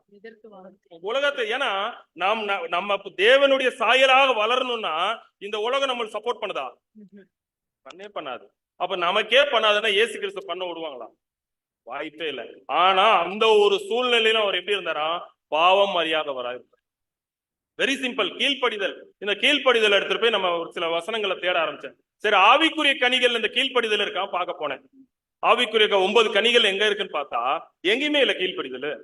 இப்ப கீழ்ப்படிதலுக்கான டெபினேஷன் எப்படி புரிஞ்சா? இப்ப சகோதரர் சொன்னாரு, தாழ்மையை சொன்னாரு, பொறுமையை சொன்னாரு, ஒருத்தர் ஒரு கேரக்டர் சொன்னாரு. இதெல்லாம் ஆவிக்குரிய கனிகள் இருந்துச்சு. இப்ப கீழ்ப்படிதல் நான் எப்படி கண்டுபிடிக்கிறது? நம்ம நினைச்சிட்டு இருக்கோம் கீழ்ப்படிதல்னா ஒரு மூத்த சகோதரர் வந்தா பிரதர் வணக்கம் தலை வணங்கி குனிஞ்சிட்டு போயிட்டா இதுதான் கீழ்ப்படிதல் நினைச்சா இது உலகத்துக்குரிய கீழ்ப்படிதல். அவ்வளவுதான். இது இந்த கீழ்ப்படிதல் வெரி சிம்பிள். இது பிராக்டிக்கலா யோசிக்கும் போது ஒரு விஷயம் எனக்கு தெரிஞ்சிச்சு. இன்னைக்கு கூட நம்ம மத்தியானம் சாப்பிட்டோம் இல்லைங்களா? என்ன சாப்பிட்டோம்? 9 கனிகள் சாப்பிட்டோம் இன்னைக்கு. என்னப்பா எல்லாம் ஆச்சரியமா இருக்குல்ல? பிளேட்ல 9 கனிகள் இருந்துச்சு. நான் பார்த்தேன். என்னைய கவுண்ட் பண்ணி பாருங்க வீட்டுல போய். சாப்பாடு இருந்துச்சா, சாம்பார் இருந்துச்சா, தண்ணி முதற்கொண்டு கவுண்ட் பண்ண 9 ஐட்டம் இருந்துச்சு. ஊறுகாவும் கவுண்ட் பண்ணிக்கங்க, மோரும் கவுண்ட் பண்ணிக்கங்க. இந்த 9 கனிகளை சாப்பிட்டோம் இல்லைங்களா? சாப்பிட்டுட்டு என்ன சொன்னோம் நம்ம? ஒரு பிரச்சனை சார் மீல்ஸ் சூப்பரா இருந்துச்சு. என்ன இருந்துச்சு? மீல்ஸ் சூப்பரா இருந்துச்சு. இப்பதான் புரியுது எனக்கு. சாம்பார் சூப்பரா இருந்தா சொன்னா ஒரு கனியை குறிச்சிடும், ரசம் சூப்பரா இருந்துச்சுன்னா ஒரு கனியை குறிச்சிடும். ஒரு பிளேட்டே சூப்பரா இருக்குன்னு சொல்றாரு. அப்பதான் தெரியுது இந்த 9 கனியும் என் வாழ்க்கையில இருந்தா மட்டும்தான் உண்மையான தேவனுக்கு நான் கீழ்ப்படிதலை காட்டணும். புரியுதுங்களா? அப்ப 9 கனிகளும் யார்கிட்ட இருக்குனுங்க? இயேசு கிறிஸ்து இருந்திருக்கு. அதனாலதான் ஒரு கீழ்ப்படிதலை காட்டார். ஆனா நம்மகிட்ட ஒரு கனி இல்ல குறைவா இருந்துச்சுன்னு வைங்க. ஆனா தேவன் நம்மகிட்ட 100% எதிர்பார்க்கறது இல்லை. அது ஒரு முக்கியமான விஷயம். முடிஞ்ச அளவு நான் காட்டினாலே போதும். இயேசு கிறிஸ்து என்ன பண்றாரு? நமக்கு பரிந்து பேச வந்துடுறாரு. அப்படி இருந்தோம் நான் காட்டலனா உண்மையான கீழ்ப்படை என் வாழ்க்கையில இல்லைன்னு. இதுதான் அவருக்கு ஏற்பட்ட பாடுகள். அந்த திராட்சை ரசத்துக்கு அடையணும். இது இயேசு கிறிஸ்து வாழ்க்கையில கடந்துட்டாரு. இப்ப நம்மோட வாழ்க்கைக்கு வரலாம். நமக்கு ரேன்சம் கொடுத்தாரா இல்லையா? சபைக்கு இயேசு கிறிஸ்துவோட வாழ்க்கையில அப்போ திராட்சரசம் பொருந்திருச்சு. இப்ப சபையை அழைக்கப்பட்டோம். நம்ம வாழ்க்கையில பார்க்கணும். ஏன்னா காலை பலி எப்படி ஆச்சோ அப்புறம் என்ன பலி ஆகணும்? அதுக்கு அடுத்தது அதுக்கப்புறம் என்ன பலி ஆகணும்? பாவ நிவாரண பலி. வெள்ளாட்டுக்கடா பலி ஆகணும். இந்த வெள்ளாட்டுக்கடா பலி எப்படி ஆகணும்னா காலைக்கு என்னென்ன செலுத்தினாங்களோ அனைத்து காரியங்களும் செலுத்தும். பலிபீடத்துல என்ன நடந்துச்சோ, தூபவர்க்கத்துல என்ன நடந்துச்சோ, அந்த ரத்தத்தை எப்படி கொண்டு என்ன வெசல் யூஸ் பண்ணாங்களோ எல்லாமே காலைக்கு என்ன பலி செலுத்துறாங்களோ அதே தான் செலுத்தணும். ஓகே. அப்ப இதுல நம்ம என்ன தெரியும்னா இயேசு கிறிஸ்து எப்படி பலியானாரோ மாம்சத்துக்குரிய அந்த உரிமை கொடுத்து பலியானாரோ. காலை எதாவது குறிக்கும்? மாம்சத்துக்குரிய ஜீவிக்கிற உரிமை குறிக்கும். அப்ப அதே மாதிரி இங்க என்ன பண்ணும்? வெள்ளாட்டுக்கடம் பலியாகும். இப்ப வெள்ளாட்டுக்கடை யாரு? தைரியமா சொல்லிக்கலாம், நம்ம தான். இப்ப நம்ம பலியாகணும். சரி, நம்ம வாழ்க்கையில அப்பம் எப்படி? அப்பம்னா ரேன்சம் பார்த்தோம். ரேன்சம் நம்மளுக்கு கிடைச்சிச்சா? இப்படி எல்லாம் அமைதியா இருக்கு பார்த்தா எனக்கு பயமா இருக்கு. நான் ஏதோ தப்பா போயிட்டு இருக்கோம், ட்ராக் மாறிடுச்சு. எங்க எக்லிஷர் எல்லாம் நான் அமைதியா இருக்க விட மாட்டேன், எல்லாரையும் திட்டிட்டு இருப்பேன். என்ன அமைதியா இருக்கீங்க? ரேன்சம் நம்மளுக்கு கொடுத்தாச்சா இல்லையா? கொடுத்தாச்சு. எப்படி கொடுத்தாரு? எப்படி கொடுத்தாரு? நமக்கு கொடுத்தாச்சு. நீங்க என்ன வாசிக்கலாம். சுவிசேஷ யுகத்தின் போது செலுத்தப்படும் பலிகள் இயேசுவின் பலியின் புண்ணியங்கள் எல்லாவற்றிற்கும் முதலாவதாக அவரது திருச்சபைக்கும் அதன் மூலம் மற்றவர்களுக்கும் கடந்து செல்கிறது. இவ்வாறு அளிக்கப்படுவதனால் அவரது பலியின் புண்ணியத்தின் பலம் குறைந்துவிடவோ அதன் மதிப்பை குறைப்படுத்தவோ இல்லை. அந்த புண்ணியத்தை பகிர்ந்து கொள்ளும் ஒவ்வொருவரும் தன் பூமிக்குரிய உரிமைகளை கையளித்து இயேசுவின் அடிச்சுவடுகளை பின்பற்ற வேண்டும் என்ற நிபந்தனையின் பேரில் அதில் பங்கு பெறுகிறான். ஆசாரிய வகுப்பாரில் தங்களுடைய அப்ப என்னன்னா சபைக்கு தேவன் ரேன்சம் எப்படி கொடுத்தாரு? அதான் சகோதரர் தெளிவா சொல்லிட்டாரு. ஒருவேளை அந்த ரேன்சம் அந்த மெரிட்ல இருந்து எடுத்து கொடுத்துட்டோன்னு அது குறைவானதால ஆக போறது இல்ல. ஆக்சுவலா பிதாவாகிய தேவன் சரண்டர் பண்ணிட்டாரு. எப்படி பண்ணிட்டாரோ அதை நான் சுருக்கமா சொல்லிடுறேன். நீங்க அந்த புக்கை வாசிங்க, அருமையா இருக்கு. டெபாசிட் பண்ணிடுறாரு. டெபாசிட் பண்ணிட்டா அது எடுத்துக்கொள்றதுக்கு உரிமை யார்கிட்ட இருக்கு? இயேசு கிறிஸ்துட்ட இருக்கு. உதாரணம், என்னோட பைபிள் அங்க வச்சுட்டு வந்திருக்கேன். என் பைபிள் அந்த சேர்ல வச்சிருந்தோன்னு சேர்கிட்ட ஒப்படைச்சிட்டு வந்திருக்கேன்னு உதாரணம் வைங்க. அது எடுத்துக்கொள்றதுக்கு உரிமை எனக்கு இருக்கா இல்லையா? எனக்கு இருக்கு. அது சகோதரர் நான் அடுத்த ஆர்டிக்கல்ல நான் சொல்றேன். நமக்கு கொஞ்சம் கடனா தான் கொடுத்திருக்காரு. யாருக்கு? ஏன் கொடுக்கணும்? நம்மளுக்கு யுகத்துல கொடுத்தா ஓகே தானே. உலக ஜனங்களுக்கு ஆதாமோட சந்ததிக்கு அங்க அப்பதானே கொடுக்குறாரு. நமக்கு அப்படியே கொடுத்துட்டு போயிடலாம்ல. நமக்கு ஏன் இப்ப கொடுக்குறாரு? அடுத்த ஸ்லைட் வாசி. இயேசு பரிசுத்தமானவராகவும் மாசில்லாதவராகவும் காணப்படுவது அவசியமாய் இருந்ததானால் Okay, இங்க பாருங்க அவர் எவ்வளவு அழகா எழுதுறாரு ரத்தினபுதரு. இயேசு பரிசுத்தமானவரும் மாசில்லாதவரும் காணப்படுகிற அவசியமா இருந்துச்சு. எப்போ இவ்வளவு நேரம் பார்த்தவன் புது சிருஷ்டி வாழ்க்கையில இந்த கேரக்டர் ஒரு காட்டணும் அவசியம். இந்த பூமி அது ஒத்து கொடுக்காதவருக்கு புதிய சிந்தை வளர்றதுக்கு இருந்துச்சு. அதே மாதிரி சபை சீரழிந்த மனித சுபாவத்தில் காணப்படுகையில் சபை எப்படி பிதாவுக்கு ஏற்றுக்கொள்ளப்படத்தக்கவர்களாகிட முடியும் என்று அடுத்த கேள்வி எழும்புகின்றது. இயேசுவின் சீஷர்களாகும் இந்த போதும் சார், நான் டெஃபினேஷன் சொல்லிடுறேன். இப்ப எங்க என்ன சொல்றாருன்னா, இயேசு பரிபூரணமா அது மாசு இல்லாத குற்றம் இல்லாத இருந்தாரு, அவருக்கு தேவைப்பட்டுச்சு. ஆனா இங்க என்ன யாருக்கு தேவைப்போம்? சபைக்கு தேவை. நம்ம எந்த ஜீனாலஜில வந்திருக்கோம்? நம்ம எந்த ஜீனாலஜில வந்திருக்கோம்? கிறிஸ்துவின் ஜீனாலஜில வந்திருக்குமா? ஆதாமுடைய ஜீனாலஜில வந்திருக்கோம். ஆதாம் மேல இருந்த பாவம், அந்த சாபம் யார் மேலயே இருக்கு? ஏன் மேலே இருக்கு. இப்போ உதாரண எக்ஸாம்பிள், பழைய ஏற்பாடு காலத்துல பலி செலுத்த கூட்டு போவாங்க. ஏதோ ஆடு மாடு எல்லாம் பலி செலுத்தாங்க. அந்த பலியில ஏதாவது ஒரு குறை இருந்துச்சுன்னு வைங்க. ஒருவேளை அந்த பலி ஒரு ஆடுக்கு ஒரு காது சின்னதா குறைவா இருந்துச்சுன்னு வைங்க, எக்ஸாம்பிள், அந்த பலி அக்செப்ட் பண்ணுவாங்களா? ஏன் அக்செப்ட் பண்றது இல்ல? பூரணம் இல்ல. அதே மாதிரி அன்பான சொல்ற, ஆதாமுடைய சந்ததியில வந்த நம்ம, ஆதாமுடைய பாவத்தின் கரை என் மேல இருக்குது. அந்த பாவத்தின் கரை இருக்கிறதால என்னோட பலி, நான் என்ன பலி செலுத்தலாம் இந்த பூமியில, உண்மை உள்ளவனா வாழ்ந்தாலும் ஏன் பலி பாபரிசுரத்துக்கு போகாது. ஒரு எக்ஸாம்பிள் சொல்லிட்டா, ஒரு வேடிக்கையான எக்ஸாம்பிள், நம்மளை விட நல்லவங்க இந்த பூமியில எத்தனை பேர் இருக்காங்க? ஒரே ஒரு பர்சன், அன்னை தெரசா தெரியுமா இல்லையா? அவளை பத்தி நம்ம ஒரு சில ஸ்கூல் லைஃப்ல படிச்சிருப்போம். இப்ப யூடியூப்ல எல்லாம் நிறைய விஷயம் இருக்கும்.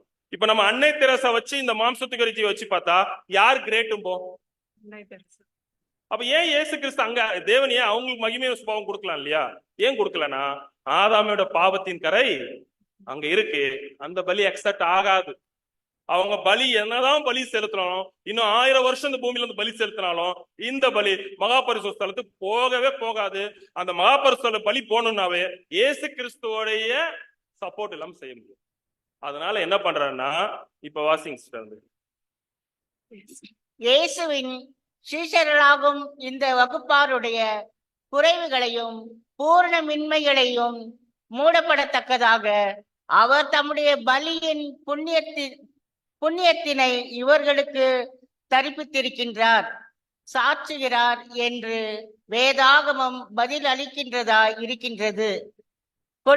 கொடுப்பதற்கும் சாற்றுவதற்கும் இடையில் உள்ள வித்தியாசத்தினை நாம் புரிந்து கொள்ள வேண்டும். அவர் எதிர்த்த நிறைய நேரம் போயிடும், சிம்பிளா சொல்றதையும். பட் என்ன சொல்றேன்னா, அப்படியே அந்த மெரிட், அந்த ரான்சம் எனக்கு அப்படியே அப்ளை பண்ணிட்டாரா? இந்த சுவிசேஷ யுகத்துலனா அப்ளை பண்ணல. என்ன பண்ணிருக்காராம்? கொடுக்கலையா, இன்புட் பண்ணிருக்காராம். கொஞ்சமா எடுத்து கடனா நமக்கு கொடுத்திருக்காராம். ஏன்னா ஒரு வாட்டி நம்ம வாங்கிட்டோம், மறுபடியும் போய் ரான்சம் யுகாகத்துல போய், ஒருவேளை நான் பாவியா கடைசி வரைக்கும் இருந்து அப்படி இப்படி தப்பி போய் உலகத்துல நான் வந்தாலும் தேவன்கிட்ட போய், தேவனே மறுபடியும் அந்த மெரிட் எனக்கு கொஞ்சம் கொடுங்க, அந்த புண்ணியத்தை கொடுங்க, நான் கொடுப்பாரா? கொடுக்கவே மாட்டோம். கடனா நமக்கு இந்த இடத்துல ரான்சம் பிரைஸ் கொடுக்கப்பட்டிருக்கு. இந்த பிரைஸ்ல ரான்சம் கொடுக்கப்பட்டிருக்கு. எதற்கு ரான்சம் கொடுக்கப்பட்டிருக்குன்னா, ஆதாமுடைய ஒருவேளை எப்ப ரான்சம் எனக்கு அப்ளை ஆயிருக்குன்னா, நான் எப்போ தேவனுக்குரிய அந்த விசுவாசத்துக்குரிய ஞானஸ்தானம் எடுக்கிறேன் பாத்தீங்களா, பேப்டிசம். இந்த பேப்டிசம் எடுக்கும் போது தான் தேவன் என்ன பண்றாருன்னா, ஆதாமோட பாவத்திலிருந்து என்ன மீட்டு எடுக்கிறாரு. இப்பதான் இயேசு கிறிஸ்துவோட ரான்சம் எனக்கு கிடைக்கும். அந்த அப்பம் நம்ம அடையாளமா அனுசரிக்கிற அந்த அப்பம் இங்க வேலை செய்யுது. எனக்கு அவரோட ரான்சம் எனக்கு கிடைக்குது. ஆதாமோட பாவத்திலிருந்து நான் பிரிக்கப்படுறேன். ஏன்னா ஆதாமோட பாவம் பிரிச்ச உடனே என் சரீரத்துல என்ன இருக்குது? என்னோட சிந்தை சரீரத்துல தேவனுடைய பார்வையில ஒரு பர்சன் கூட எனக்குள்ள பாவம் இருக்காது. பாவம் இல்லைன்னா என்னுடைய வாழ்வு முறை எப்படி தரும்? வாழ்க்கை எப்படி இருக்கணும்? தேவன் எதிர்பார்க்கிற பிதாவாக தேவன் இருக்க பர்ஃபெக்ட் மேனோட வாழ்க்கை, பரிபூர்ண மனிதனா தெரியும். இப்ப பரிபூர்ண மனிதனுடைய, இப்ப நம்ம பாடணும் பாத்தீங்களா பாட்டு, இயேசு கிறிஸ்துவ வாழும் உரிமையை கொடுத்தாரு, நம்ம கொடுக்கணும்ட்டு. இப்பதான் நம்ம கொடுக்கணும். இத சகோதரர் எழுதும் போது இன்னொரு அழகா எழுதுவாரு.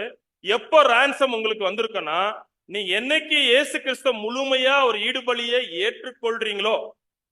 ஏற்றுக்கொள்றீங்களோ அப்பவுமே இயேசு கிறிஸ்து என்ன பண்றாரு? ransom கொடுத்துறாராம், எனக்கு கொடுக்குறாரு. அந்த ransom என்னன்னு பின்னாடி பார்ப்போம். ransom கொடுத்துட்டு ஆதாமின் பாவத்தை இந்த பிரிச்சு எடுத்துறாரு. இப்ப நான் எப்படி இருக்கேன்னா, இயேசு கிறிஸ்து இந்த பூமியில பிறக்கும் போத வேண்டாம், இயேசு கிறிஸ்து ஆதாம் இந்த பூமியில பிறக்கும் போது எப்படி இருந்தாரு சொல்லுங்க? ஏவாளை கல்யாணம் பண்றதுக்கு முன்னாடி எப்படி இருந்தாரு? பரிபூர்ணமா இருந்தார்ல, அந்த நிலைமையில நான் இருப்பேங்க. எல்லாரும் சிரிக்கிறீங்க கல்யாணம்னு. சரி இருக்கட்டும், பரிபூரண நிலைமையா இருந்தேன் நான். இந்த பரிபூரண நிலைமையா இருக்கும்போது தான் நான் என்ன பண்றேன்னா, உண்மையான அந்த விசுவாசத்துல தேவனுக்கு நல்மனசாட்சி உடன்படிக்கை நான் செய்ய போறேன். இந்த நல்மனசாட்சி உடன்படிக்கை செய்யும்போது தான் தேவன் எதை வச்சு செய்யறேன்? பர்ஃபெக்ட் மனுஷத்துக்கு ஒரு உரிமையை வச்சுதான் அந்த வாழ்வும் உரிமையை வச்சுதான் நான் செய்யறேன். இந்த வாழும் உரிமை செய்யும்போதுதான் பிதாவாதவன் எக்ஸெப்ட் பண்றாரு இந்த பலியை. ஏன்னா ஆதாமோட பாவம் என்கிட்ட மறைச்சாச்சு. எப்படி மறைச்சாரு நான் அப்புறம் பார்க்கலாம். மறைக்கிறாரு. இப்போ எனக்கு என்ன ஆயிருக்கு தெரியுமா? ஏசு கிறிஸ்துக்கு இந்த பூமியில என்ன கிடைச்சிச்சு? அவர் ஞானஸ்தானம் பண்ணும்போது என்ன கிடைச்சிச்சு? சப்ஜெக்ட மறுபடியும் ஸ்டார்ட் பண்ணிட்டா, புதிய சிந்தை கிடைச்சிச்சு. பாத்தீங்களா? இந்த புதிய சிந்தை எனக்கு கொடுக்கப்பட்டுச்சு. இந்த புதிய சிந்தை, ஏன்னா அவருடைய அடிச்சோடுகளை ஃபாலோ பண்ணா மட்டும்தான் எனக்கு இந்த சிந்தை கிடைக்கும். இப்ப எனக்கு புதிய சிந்தை கிடைச்சிருச்சு. அதான் அப்போஸ்தலன் பவுல் அடுத்ததா, மாம்சத்துக்குரியவைகள் அறிய மாட்டான், ஆவிக்குரியவன் அறிந்து கொள்வான். இப்பதான் தேவனுடைய சத்தியங்கள் நம்மளுக்கு என்ன ஆகுது? ஒன்னொன்னா ரிவீல் ஆகுது. ஏசு கிறிஸ்துக்கு எப்படி ஸ்டெப் பை ஸ்டெப்பா கொடுத்தாரோ, நீங்க 587 ஆர்டிகல் நீ படிக்கலாம், வீட்டுல போய் படிங்க. இயேசு கிறிஸ்து தேவன் எப்படி இந்த சத்தியத்தை ஸ்டெப் பை ஸ்டெப்பா கொடுத்தாரோ ஒரு 3 வருஷம் வாழ்க்கையில, அதே மாதிரி அன்பான சகோதர சகோதரிகளே நம்மளோட வாழ்க்கையிலையும் ஸ்டெப் பை ஸ்டெப்பா இதுல இன்னொரு ஆச்சரியமான விஷயம் தெரியுமா? இதுல சங்கீதக்காரன் அழகா எழுதியிருப்பாரு. இதுதான் அடுத்த ஸ்லைட் போடுங்க. கீழே இருக்கு பலியினால். பாருங்க, நம்ம தமிழ் பைபிள் எப்படி படிப்போம்னா, பலியினால் என்னோட உடன்படிக்கை பண்ணின என்னுடைய பரிசுத்தவான்களை என்னிடத்தில் கூட்டுங்கள் என்பார். இந்த வசனம் நமக்கு நல்லாவே தெரியும். ஆனா உண்மையான டிரான்ஸ்லேட் எப்படி தரமா இருக்கணும்? மேல இருக்கு பாருங்க, எப்படி இருக்கு பாருங்க. இப்ப படிங்க சிஸ்டர். பலியிட்டு என்னோடு உடன்படிக்கை செய்து கொண்ட என் அடியார்களை என் முன். இதுக்கும் என்ன வித்தியாசம் இருக்கு இதுல? ஆக்சுவலா தமிழ்ல நல்லா உஷாரா படிக்கணும். ரொம்ப நம்ம டாக்டரே மாறிடுதுங்க. பலியினால்னா நான் ஏதோ பலியால எடுத்துட்டு போய் நான் சாக்ரிஃபை பண்ணேன்னு இருக்கோம். தப்பு அந்த சென்டென்ஸ். பலியிட்டு கேஜி வெர்ஷன்ல தெளிவா இருக்கு. பலியிட்டு நான் என்ன பலிப்பா செஞ்சேன்? நான் என்ன பலி தெரிஞ்சுமா? என்னைக்கு ransom எனக்கு கிடைச்சிச்சோ இந்த பூமிக்குரிய வாழும் உரிமைய ஞானஸ்தானத்துல பலியிட்டுட்டேன். பலின்னு என்ன தெரியுமா? பலிக்கு ஒரு டெபினேஷன் என்ன தெரியுமா? Very simple. கொன்னுட்டேன் நானு. என்னோட மாம்சத்துக்குரிய வாழும் உரிமையை, இந்த பூமிக்குரிய வாழும் உரிமையை நான் கொன்னுட்ட பிறகு நான் இந்த பூமியில புது சிருஷ்டி. இப்பதான் இந்த அப்பம் அந்த ransom எனக்கு ஒர்க் ஆகுது. இது என் வாழ்க்கையில இந்த அப்பத்தை நான் அடையாளப்படுத்திட்டு இருக்கேன். இப்ப நான் ஒவ்வொரு வாட்டியும் ஒருவேளை தேவனுக்கு விரோதமா ஏதாவது பாவம் செஞ்சேன்னு வைங்களா, என்ன ஆகும்? நான் அந்த அப்பத்தை அவமதிக்கிறேன்னு அர்த்தம். இதை கடைசியா கண்ட்ரோல பாத்துக்கணும். சரி, அப்பம் அடையாளம் ஆயிடுச்சு. அடுத்தது திராட்சை ரசம். நம்மளோட வாழ்க்கையில எப்படி இருக்கணும்? இயேசு கிறிஸ்து வாழ்க்கையில இந்த திராட்சை ரசம், அந்த பாத்திரம் பாடுகளுக்குரிய இருந்துச்சு. அப்ப நமக்கு சேம் தான். என்னுடைய மாஸ்டருக்கு எப்படி இருந்துச்சோ ஒரு ஸ்டூடெண்ட் எனக்கு அதே தான் இருக்கும். நம்ம வாசிக்கலாம் 2 தீமோத்தேயு 2:11-12. இந்த வார்த்தை உண்மையுள்ளது என்னவெனில், நாம் அவரோடு கூட மரித்தோமானால் அவரோடு கூட பிழைத்தும் இருப்போம். அப்போஸ்தலன் பவுல் ரொம்ப டேலண்ட் பர்சன். அவரு எல்லா ஒரு வசனங்கள்ல அழகா எழுதிடுவாரு. இயேசு கிறிஸ்து பேசுற மெய்யாகவேன்னு சொல்றேன்னு சொல்லுவாரு. அதே மாதிரி ஏதாவது சொல்றாருன்னா இவரு, எப்பா இந்த வார்த்தை உண்மை உள்ளது, இதை மறந்துடாதீங்க, கொஞ்சம் ஹைலைட் பண்ணிக்கங்க. ஏன்னா நாம் அவரோட கூட மரித்தோமானால்தான் அவரோட பிழைத்திருப்போம். யாரோட? இயேசு கிறிஸ்து. எப்படி அவர் மகிமையின் சுபாவத்துல வந்தாரோ அதே மாதிரி நான் சுபாவத்துக்கு வரணும். அப்ப பாடுகள் எனக்கு முக்கியம். சரி, இப்போ ஒரு சின்ன கேள்வி. எனக்கு தான் ransom கொடுத்துட்டாரு இல்ல, உலக யுகாயுகத்தை கொடுத்தா டான்சம் கொடுத்தா ஜீவன் கிடைக்குது. ஏன்னா அந்த அப்பத்து திராட்சையில ஜீவன் இருக்குன்னு தேவன் மத்தேயுல சொல்றாரு. எனக்கு ஜீவன் கிடைச்சு கொடுத்துருக்காரு. எனக்கு எதுக்கு இந்த பாடுகள்? அதாவது இந்த திராட்சரசம் முக்கியமான ஒரு விஷயம் மைண்ட்ல வச்சுக்கணும். இந்த திராட்சரசம் காஸ்பெலை சுவிசேஷத்துக்கு மட்டும்தான். இந்த சுவிசேஷத்துக்கு நமக்கு மட்டும்தான், யுகாயுகத்துக்கு இல்ல. சரி, எனக்கு எதுக்குங்க? ரான்சம் கொடுத்து என்ன மீட் எடுத்துட்டாரு, நான் பலி இட்டுட்டேன். எனக்கு எதுக்கு இந்த பாடுகள், இந்த திராட்சரசம்? பாடுகள் அனுபவத்தின் விதமா கொடுத்த ஜீவனை தக்க வச்சு நீங்க ஏதோ சொல்றீங்க எனக்கு. ஓகே, நானே சொல்லிடுறேன். Very simple. ரான்சம் ஒருத்தர் மனுஷனுக்கு ஒரு புது, அதாவது ஒரு மனுஷனுக்கு ரான்சம் அப்ளை ஆச்சுன்னு என்ன கிடைக்கும் தருமா? அவருக்கு ஜீவன் தான் கிடைக்கும். ஜீவன் தான் கிடைக்கும். இது யுகாயுகத்துக்கு கிடைக்கும். ஆனா கேரக்டர் எல்லாம் சேஞ்ச் ஆகாது. என் கேரக்டர் எல்லாம் சேஞ்சே ஆகாது. கிறிஸ்துவின் சாயலுக்கும் தேவனோட சாயலுக்கும் என்னால வளரவே முடியாது. புரியுதுங்களா நான் சொல்றது? எக்ஸாம்பிள், ஒரு டெமோவா சொல்லணும்னா, நான் ஒரு கொலை செஞ்சுட்டேன்னு வைங்க. சரி வேண்டாம், நான் நிறைய திருடுன்னு வச்சுங்க. ஒரு கொலை தான் செய்ய முடியும். திருடுறது நிறைய திருடலாம். நிறைய திருடிட்டேன் நான். என்னை தூக்கிட்டு போய் நீங்க ஜெயில போட்டீங்க. நாளைக்கு ஏதோ ஒரு பிரதர் என்ன மேல இறக்கம் காட்டி, தேவன் மாதிரி என் மேல இறக்கம் காட்டி என்ன பண்ண, கண்டிஷன் பேர்ல நான் ரிலீஸ் பண்ணிட்டு வந்துட்டாரு. ரிலீஸ் பண்ணிட்டோன்னா வீட்டுல உட்காடுறேன். வீட்டுல உட்கார்ந்தோன்னே மறுபடியும் எனக்கு என்ன தோணும்? என்ன தோணும்? எனக்கு திருடதான் தோணும். அதே மாதிரிதான் ஆதாமுடைய பாவத்துல இருந்து என்ன இயேசு கிறிஸ்து விடுவிச்சிட்டாரு அவர் புண்ணியத்துல. ஆனா நான் ரிலீஃப் ஆயிட்டேன். மறுபடியும் நான் என்ன பண்ண போறேன்? பழைய மாம்சத்துக்குரிய காரியங்கள் நான் செய்யறதுக்கு வாய்ப்பு அதிகமா இருக்கு. ஏன் வாய்ப்பு அதிகமா இருக்கு? புதிய சிந்தை கிடைச்சிருச்சு இல்ல? ஏன் வாய்ப்பு வருது? ஏன்னா இந்த புதிய சிந்தை வளர்றதுக்கு இந்த மாம்சம் தேவைப்படுது. இந்த மாம்சத்தை எப்படி பண்ணணும் தெரியுமா? நம்ம அனுதினமும் கொள்ளணும். இதுதான் ஜீவ பலி என்று சகோதரர் ரசூல் எழுதியிருக்காரு. நமக்கு அப்போஸ்தலர் பவுல் ரோமர் 12ஆம் அதிகாரம் சொல்றது அதுதான். நீங்க என்ன பண்ணுங்க, மாயமாலம் பண்ணாதீங்கன்னு சொல்ற காரணம் என்னதான், நீ மாம்சத்துக்குரியவனா வாழ்ந்துடாத, இந்த இடத்துல புதிய சிந்தையோட வாழுங்கன்ட்டு. ஏன்னா நான் ரான்சம் கிடைச்சாலும் எனக்கு தேவனுடைய சாயல் கொப்பா கேரக்டர் வரணும்னா எனக்கு இந்த பூமியில பாடுகள் எனக்கு நிச்சயமா தேவை. அந்த பாடுகள் நிமித்தம் தான் என்னுடைய ஆவிக்குரிய கனியை காட்ட முடியுமே தவிர எல்லாம் காட்ட முடியாது. இல்லைன்னா தேவன் யுகாகத்துல இந்த ரான்சம் ஒரேடி அங்கே கொடுத்துட்டு போயிருப்பார். ஓகே, இப்ப உதாரணம், அப்ப கூட நான் என்ன பண்ணிட்டேன்? திருடிட்டேன். இப்ப என்ன பண்ணலாம்? பாவம் செஞ்சுட்டு என்ன பண்ணலாம்? உடனே தேவன் 2ஆம் இடத்துக்கு கொண்டு போயிடுறாரா? இல்ல. ஏன்னா அந்த ரான்சம்ல எனக்கு என்ன கொடுத்திருக்காரு தெரியுமா? தேவன் மிகப்பெரிய ஒரு சிலாக்கியத்தை கொடுத்திருக்காரு. நீதியின் வஸ்திரம் கொடுத்திருக்காரு. இது யாருடைய தெரியுமா? இயேசு கிறிஸ்து. உதாரணம், எக்ஸாம்பிள் வாசிக்கலாம். ஏசாயா 61ஆம் அதிகாரம் 10ஆம் வசனம். கர்த்தருக்குள் பூரிப்பாய் மகிழ்கிறேன், என் தேவனுக்குள் என் ஆத்துமா களிகூறுகிறது.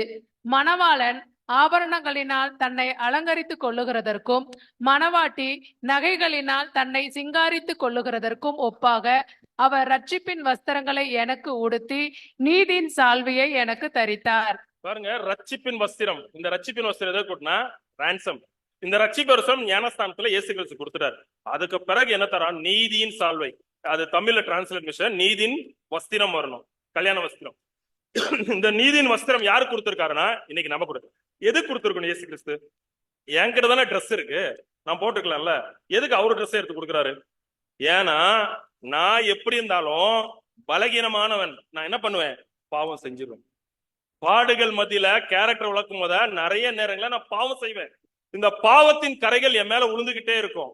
இந்த கரைகள் இருக்கும் போத என்னைக்கு ரான்சம் எனக்கு நான் இயேசு கிறிஸ்து கொடுத்துட்டாரோ அப்பவே நான் யாரோ அப்பான்னு கூட்டுறதுக்கு உரிமை எனக்கு கிடைச்சிச்சு தெரியுமா? என்னோட அப்பா பிதாவாகிய தேவனை அப்பான்னு கூடுற உரிமை புத்திர சுவாரம் எனக்கு கொடுத்துட்டாரு. இப்ப நேரப்பையே இந்த நீதியின் வஸ்திரம் இல்லாம அப்பா பிதாவின்னு கூப்பிட்டா நான் அடுத்த நிமிஷம் என்ன ஆகும் தெரியுமா? பஸ்மம் ஆயிடுவேன். ஒரு செகண்ட்ல காணாம போயிடுவேன்.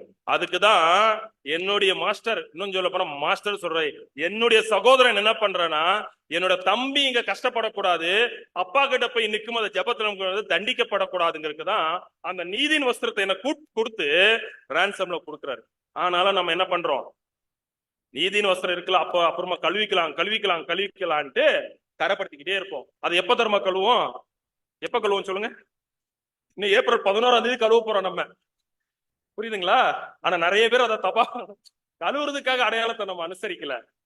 புரியுதுங்களா? நிறைய பேர் இது சொல்லுவாங்க, நான் என்னோட பாவத்தை பாவமே செய்யக்கூடாதான் தேவன் நிபந்தனை நமக்கு வச்சிருக்காரு. ஆனா நம்ம செய்யறதெல்லாம் செஞ்சுட்டு போய் அந்த அடையாளத்துல கை, அதுவும் அடையாளத்துல நம்ம வாழ்க்கையே அப்பமும் திராட்சரசமா இருக்குது. ஆனா அடையாளத்துல கை வச்சுக்கிட்டு என்ன சொல்றோம், தேவனே என்ன மன்னிச்சிடும் சொல்லுவோம். புரியுதுங்களா? அதுவும் தவறு. சரி, இப்போ இந்த நீதிநோசம் கொடுத்த தேவன் நமக்கு இயேசு கிறிஸ்து என்ன பண்றான்னா, வாசிக்கலாம். 1 யோவான் 2ஆம் அதிகாரம் 1ஆம் வசனம். என் பிள்ளைகளே, நீங்கள் பாவம் செய்யாதபடிக்கு இவைகளை உங்களுக்கு எழுதுகிறேன். ஒருவன் பாவம் செய்வானானால் நீதிபரராய் இருக்கிற இயேசு கிறிஸ்து நமக்காக பிதாவினிடத்தில் பரிந்து பேசுகிறவராய் இருக்கிறார். பாருங்க, என் பிள்ளைகளே யார சொல்லனா, புது சிருஷ்டிகளை சொல்றாரு. புதிய சிந்தை பெற்ற சகோதர சகோதரிகள் நம்ம தான் சொல்றாரு, நீங்க பாவம் செய்யாதீங்க. பாவம் ஒருவேளை நீங்க தவறி போய் துணிகரமான பாவத்தை சொல்ல, ஒருவேளை இந்த பூமியில வாழ்றதுக்கு உரிமையில நீங்க தவறி போய் ஏதாவது தவறு செஞ்சிட்டா நமக்காக பரிந்து பேசுற யார் வராராம்? இயேசுக்கு அட்வொகேட் வரான். ஏங்க இதுல அட்வொகேட் வந்துச்சு? ஆனா உலகத்துக்கு யாரா இருக்கானா, மத்தியஸ்தரா இருக்காரு, மீடியேட்டர். மீடியேட்டரோட வேலை என்ன தெரியுமா? ரெண்டு தரப்புக்கும் பேசுவாரு. அதாவது ஒரு புரோக்கரு என்ன பண்ணுவார், அது மீடியேட்டர்னு என்ன, புரோக்கர். ஒரு பொருளை வாங்குறதுக்கு, இந்த பொருளை வாங்குறதுக்கு ஒரு மீடியேட்டர் வராரு. இந்த பொருள் சம்பந்தப்பட்ட ஓனர்கிட்ட பேசணும், வாங்கக்கூடிய என்கிட்ட பேசணும் தான் மீடியேட்டர். பிதாவாகிய தேவன்கிட்ட பேசுவாரு, உலக ஜனங்கள்ட்ட பேசுறது அந்த மத்தியஸ்தர் வேலை. ஆனா இதுல அட்வொகேட்டோட நிலைமை என்ன வேலை தெரியுமா? அட்வொகேட், ஒரு லாயரோட வேலை என்ன? எனக்காக ஒரே ஒரு பர்சன், அதாவது ஒரு சைடுல இருக்க பர்சனுக்காக வழக்காடக்கூடிய வேலை தான் இயேசு. இதுதான் இந்த சுவிசேஷத்துல இயேசு கிறிஸ்து நமக்காக செய்வார். அதனாலதான் நம்ம போன வருஷமா வச்சுக்கிட்டு தைரியமா இந்த வருஷமா வச்சுட்டு இருக்கோம், இவர் இருக்கிறாருன்ட்டு. அதாவது இந்த சில ஸ்டோரிஸ் எல்லாம் படிக்கும்போது என்ன சொல்லுவாங்கன்னா, குற்றவாளிகளை பத்தி படிக்கும்போது என்ன சொல்லுவாங்கன்னா, எனக்கு தான் ஜெயில இருந்து ரிலீஸ் பண்றதுக்கு யார் இருக்காரு, எனக்கு ஒரு லாயர் இருக்காருப்பா, ஃபேமஸான லாயர்னு போல. அந்த மாதிரிதான் அவன் லிட்டரலா சொல்லிருக்கான், நம்ம ஸ்பிரிச்சுவலா சொல்லிட்டு இருக்கிறோம். நம்ம தவறு செஞ்சா, பாவம் செஞ்சா நம்ம என்ன பண்ணிடுறோம், நமக்கு ஒரு லாயர் இருக்காரு, யாரு? அட்வொகேட், இயேசு கிறிஸ்து ரிலீவ் பண்ணிடுவாரு. ஓகேங்களா? சரி சரி, இந்த பாடுகள் இப்ப நம்ம பாவமே செய்யாம இருந்தா மட்டும்தான் காளை எப்படி பலி செலுத்தோ அதே மாதிரி நானும் பலி செலுத்துவேன். கடைசி காளையோட பலி, அந்த வெசல்ல ரத்தம் போச்சு பாருங்க, அதே மாதிரிதான் நம்மளுடைய பலியும் யாரோட வெசல்ல போகுது, காலை சுமந்துட்டு போன அந்த பாத்திரத்துலதான் நம்மளுடைய போகுது. அப்படி போனா மட்டும்தான் ஒட்டுமொத்த உலகத்துக்கே மீட்பு கிடைக்கும் தான் பழைய ஏற்பாடு நிலையில பார்த்தோம். அதே மாதிரி நம்மளுடைய வாழ்க்கையும் பரிபூரணமா புது சிந்தைக்குரிய வாழ்க்கை இருந்தா மட்டும்தான் இந்த பலி, நாம் செலுத்த பலி, உண்மையான பலி எங்க போனா மகாபரிசுல போயிட்டு பிரதான ஆசிரியர் என்ன பண்ணா, வெளியே வந்து ஒட்டுமொத்த உலக ஜனங்களையும் ரட்சிப்பார், மீட் எடுப்பார். நம்ம வாசிக்கலாம் என்ன 19:7 ஆர்டிக்கல்ல இல்ல இந்த வசனம் அதே வாட்ஸ்அப் இதுக்கு முன்னாடி இருக்கு.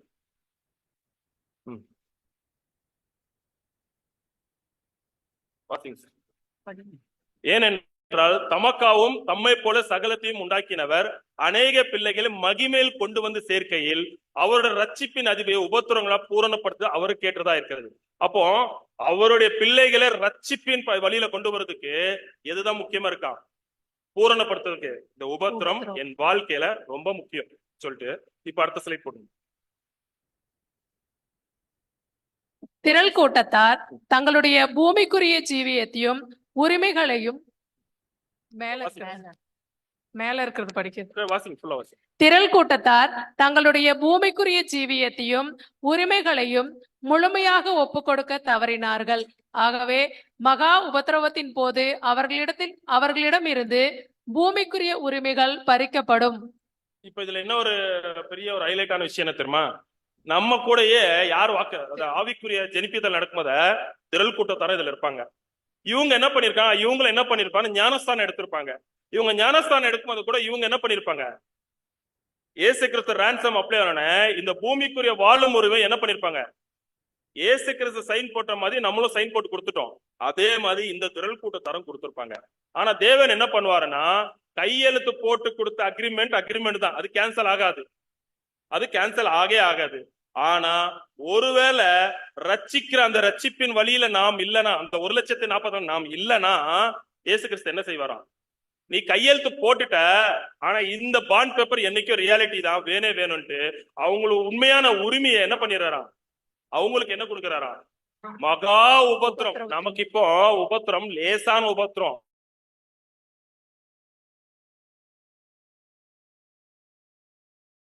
மிஸ் ஆகி நம்ம அங்க போனா இதை விட பெரிய பாடுகள் நமக்கு வெயிட்டிங்ல இருக்குன்னு இயேசு கிறிஸ்து சொல்றாரு. சரிங்களா? அப்போ நல்லாவே தெரிஞ்சு போச்சு நம்மளுக்கு, இந்த திராட்சை ரசம் என்னோட வாழ்க்கையில இன்னைக்கு மட்டும் அடையாளமா அனுசரிக்கிறது இல்ல, வாழ்க்கை என்னைக்கு ஞானஸ்தானம் எடுத்தனோ, இயேசு கிறிஸ்துவோட ransom எனக்கு எப்ப கிடைச்சிச்சோ அப்பத்துல இருந்து இந்த திராட்சை ரச பாடுகள் என்னுடைய வாழ்க்கையில அனுதினமும் இருக்கணும். புரியுதுங்களா? அடுத்த வசனம் வாசிக்கலாம். உபதேசம் 1:21 வசனம். ஏசாவின் பர்வதத்தை நியாய தீர்ப்பதற்காக இரட்சகர்கள் சியோன் பர்வதத்தில் வந்து ஏறுவார்கள். அப்பொழுது ராஜ்யம் கர்த்தருடையதாய் இருக்கும். அப்ப யுகா யுகத்த சபையோட வேலை என்ன தெரியுமா? இது நியாயம் தீர்ப்பதற்காக ரட்சகர்கள், இங்க ரட்சகர்னு வரல, சிங்கிள் வரல, பியூரல் வந்திருக்கு. யாருன்னா 1,44,000. சரிங்க. இப்ப இன்னொரு கேள்வி, இயேசு கிறிஸ்து பாடுகள்ல உபத்திரத்துல அவர் பூரண ஆயிட்டாரு, அதே மாதிரி அடிச்சோடுப்பிடும். ஏன் இவ்வளவு பாடுகள் நமக்கு இன்னும்? உதாரணம் பிராக்டிக்கலா நம்ம திங்க் பண்ணலாம். ஏன் நமக்கு இவ்வளவு கஷ்டம்? எவ்வளவு அடையாள அற்புதம் செய்யறவரு ஒரு செகண்ட்ல நம்மளை கூட்டு போய் 1,44,000 மேல வச்சிடலாம்ல. பழைய சினிமால எல்லாம் அப்படிதான் நடக்கும். ஒரு சொடக்கும் மேஜிக் அப்படியே நடக்கும். இந்த மாதிரி பண்ணிருக்கலாம். ஏன் இதை கொடுக்குறாரு? ஏன் கொடுக்குறாரு சொல்லுங்க. உபத்திரவங்களால பூரண. எல்லாரும் ஒரு பதில் சொல்றீங்க, நானே பதில் நான் என்ன புரிஞ்சுக்கிட்டோ அதை சொல்லிடுறேன். Very simple. இப்போ என்னோட உடன் சகோதரன், உடன் என் சொந்தமோ பந்தமோ இல்ல நான் வேலை செய்யற இடமோ யாரோ ஒரு சகோதரன் உலகத்துல பாவத்திலே இருக்கிறாரு. ஆதாம் யுகா யுகத்துல அவர் உயிர் தெளிந்து வர்றாரு. உயிர் தெளிந்து தேவன் கொடுக்கும் அத உடனே ஒரு பரிசுத்தவன் ஆயிடுவாரா? பரிசுத்தம் ஆயிடுவாரா? வாய்ப்பு இருக்கா? அப்படியெல்லாம் ஆக முடியாது. அப்போ அவருக்குன்னு சில காலப்பகுதிகள் நம்மளுக்கு ரெவலேஷன்ல இருக்கு. ஒரு சில காலப்பகுதிகள் இருக்கு. இந்த காலப்பகுதிகள்ல அவரு என்ன பண்ணுனா பரிசுத்தமா வாழ்ந்தா மட்டும்தான் தேவன் அவருக்கு இந்த பூமிக்குரிய நித்திய ஜீவனை கொடுப்பாரு. இல்லைன்னா 2ஆம் மரணத்தை அழிச்சிடும். ஆனா இவங்க ஸ்ட்ரகிள் ஆவாங்க தெரியுமா? இந்த வாழ்ற மாலும் போத அநேக போராட்டங்கள் இருக்குல்ல. அப்போ உதாரணம், என்னோட உடன் சகோதரர் யாரோ வந்தாருன்னு வைங்க, உடன் சகோதரர் வெளியே உலகத்துல, அப்ப அந்த சகோதரர் நான் எப்படி அட்வைஸ் பண்ணலாம் தெரியுமா? நான் தோல் மேல கை போட்டு, இப்ப இயேசு கிறிஸ்து எனக்கு அதான் செஞ்சாரு. நான் தோல் மேல கேட்டு, எப்பா இந்த கஷ்டம் எல்லாம் என் வாழ்க்கையில நான் ஆல்ரெடி பாத்துட்டேன், இதெல்லாம் நான் பார்த்துதான் வந்தேன், இந்த மாதிரி துன்பங்கள், இந்த மாதிரி மோசங்கள், இந்த மாதிரி வேதனைகள் எல்லாம் நான் பார்த்துட்டேன், நீனும் வந்துரு தைரியமா, ஒன்னும் பிரச்சனை இல்லை. நமக்கு யாரு இருக்காரு தெரியுமா? இயேசு கிறிஸ்து இருக்காரு, நாங்களும் உனக்கு இருக்கோம். சபை 1,44,000 இருக்கும். இன்னைக்கு இயேசு கிறிஸ்து நமக்கு அதுதான் சொல்லிட்டு இருக்காரு. இயேசு கிறிஸ்துக்கு பரிந்து பேசுகிறார் யாரும் இல்ல, சபைக்கு இருக்கு. நாளைக்கு யுகாயுகத்துல உலகத்தை மீட்டெடுக்கும் போத 2 பேரும் நம்ம 2 பேரும் அந்த வேலையை செய்யலாம். ரட்சகர்கள் நியாயம் தீர்ப்பார்கள். புரியுதுங்களா? இப்போ நம்ம கன்க்ளூடுக்குள்ள போயிடலாம்.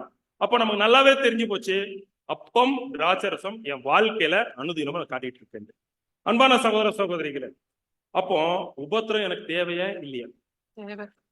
கடந்த பாடத்துல சகோதரர் சோதனைக்கு உட்படாது ஜெபம் பண்ணுங்கன்னு சொன்னார். உண்மைதான், ஜெபம் பண்ணலாம். ஆனா அதோட முக்கியமான கரும்பொருள் என்ன தெரியுமா? இப்ப அத சகோதரர் 5550 ஆர்டிக்கல் எழுதுவாரு.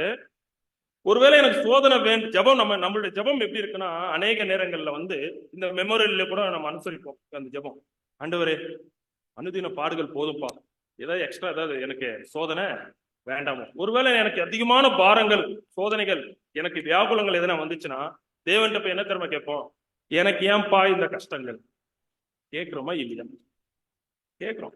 அதான் சரியா தப்பாது? தேவன் நமக்கு எதுக்கு சோதனை கொடுத்தாரு? நானும் கிறிஸ்துவானோட சாயலுக்கு நான் வரணும் தான் எனக்கு சோதனை அப்படி இருக்கிறேன். அதுக்கு அடையாளமா தான் திராட்சரசம் கொடுக்க சொல்றாரு. ஆனா நம்ம என்ன பண்ணிதான் அடையாளமோ அனுசரிச்சுட்டு போயிட்டு, தேவனே எனக்கு சோதனை எல்லாம் வேண்டாம்ப்பா, உலகத்தான் பாவத்துல இருக்க அவனுக்கு சோதனை கொடு, நான் என்ன பண்றேன் சபைக்கு வாரம் வாரம் போறேன், எனக்கு ஏன்பா இந்த சோதனைன்னு சொல்லுது. தப்பு. அங்க இயேசு கிறிஸ்து சீசரோட பேசும்போத மூல கருத்து வேற. அடுத்த ஸ்லைட் போடுங்க. வாசிக்கலாம் வசனம். மத்தேயு 26:41. நீங்கள் சோதனைக்குட்படாத படிக்கு விழித்திருந்து ஜெபம் பண்ணுங்கள். ஆவி உற்சாகம் உள்ளதுதான், மாம்சமோ பலவீனம் உள்ளது. ஓகே, இந்த வசனத்தை படிச்சா நம்ம என்ன, ஒருவேளை நமக்கு சோதனையே வேண்டாம் தான் சொல்லுது இந்த வசனம், இதுதானே சொல்லுது. ஆனா சகோதர கம்ப்யூட்டர்ல கொடுக்குறாரு பாருங்க, எவ்வளவு அழகா கொடுத்துருக்காரு. சோதனைகள் நமக்கு வரக்கூடாது என்பதற்காக அல்ல. சோதனைகள் நம்ம வரக்கூடாது என்பதற்காக அல்ல. அப்புறம் என்ன? சோதனை எனக்கு வேணுங்கிறாரு அவருங்க ரசல் பிரதர். ஆனா சோதனை வேணும், நமக்கு வரக்கூடாதுன்ற ஜெபம் பண்ணிராதீங்கன்றாரு. வாசிங்க. ஆனால் அந்த சோதனைகளில் நாம் விழக்கூடாது என்பதற்காக. நல்லா புரிஞ்சுக்கணும், சோதனை வேணும், அந்த சோதனை நான் விழுந்துடக்கூடாதுங்கிறது தான் நான் ஜெபம் பண்ணுமே தவிர சோதனை எல்லாம் வரக்கூடாது. புரியுதுங்களா? அப்ப எனக்கு சோதனை முக்கியம், எனக்கு பாடுகள் முக்கியம், உபத்திரம் முக்கியம் தான். உண்மையான அடையாளத்துல நான் கை வைக்கும் அத தேவன் அங்க சந்தோஷப்படுவார். என்னை என்னோட மரண நாள நினைவு கூறாரு. இப்ப கூட இந்த மரண நாள் நினைவு கூற உலகத்தார நினைவு கூறுவாங்க. அவங்க வீட்டுல யாருன்னா இறந்தா என்ன பண்ணுவாங்க? வருஷம் வருஷம் நினைவு கூறுவாங்க, ஒரு சந்தோஷமா படுவாங்க. அது காலகாலம் சந்தோஷமாயிடும். இயேசு கிறிஸ்து சந்தோஷப்படணும்னா உண்மையான புரிதலோட உண்மையான அர்த்தத்தோட வச்சாதான் என்னுடைய ஆண்டவரும் சந்தோஷப்படுவாரு. நம்ம அடையாளமா வருஷம் வருஷம் வச்சுக்கிட்டு அந்த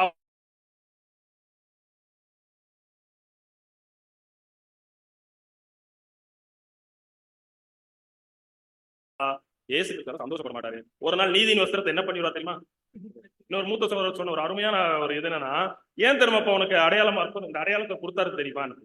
என்னுடைய நீதியின் வஸ்திரம் கண்டிப்பா ஏதோ ஒரு இடத்துல கரப்பட்டிருக்கும். என்னோட பலகீனமான சரீரம் என்னோட நீதியின் வஸ்திரம் கரப்பட்டிருக்கும். இந்த நீதியின் வஸ்திர கரையை கழுவுறதுக்கு தான் அடையாளம் அனுசரிக்கும் போத நீ தேவன் சமூகத்துல போய் நின்று மிகப்பெரிய ஒரு கிருபாசனம் அது உனக்கு.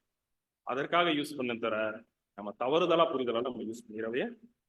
ஏன்னா வருட வருடம் அனுசரிக்கிறது தேவன் கொடுத்தது மிகப்பெரிய ஒரு பாக்கியம், மிகப்பெரிய ஒரு ஆசீர்வாதம்.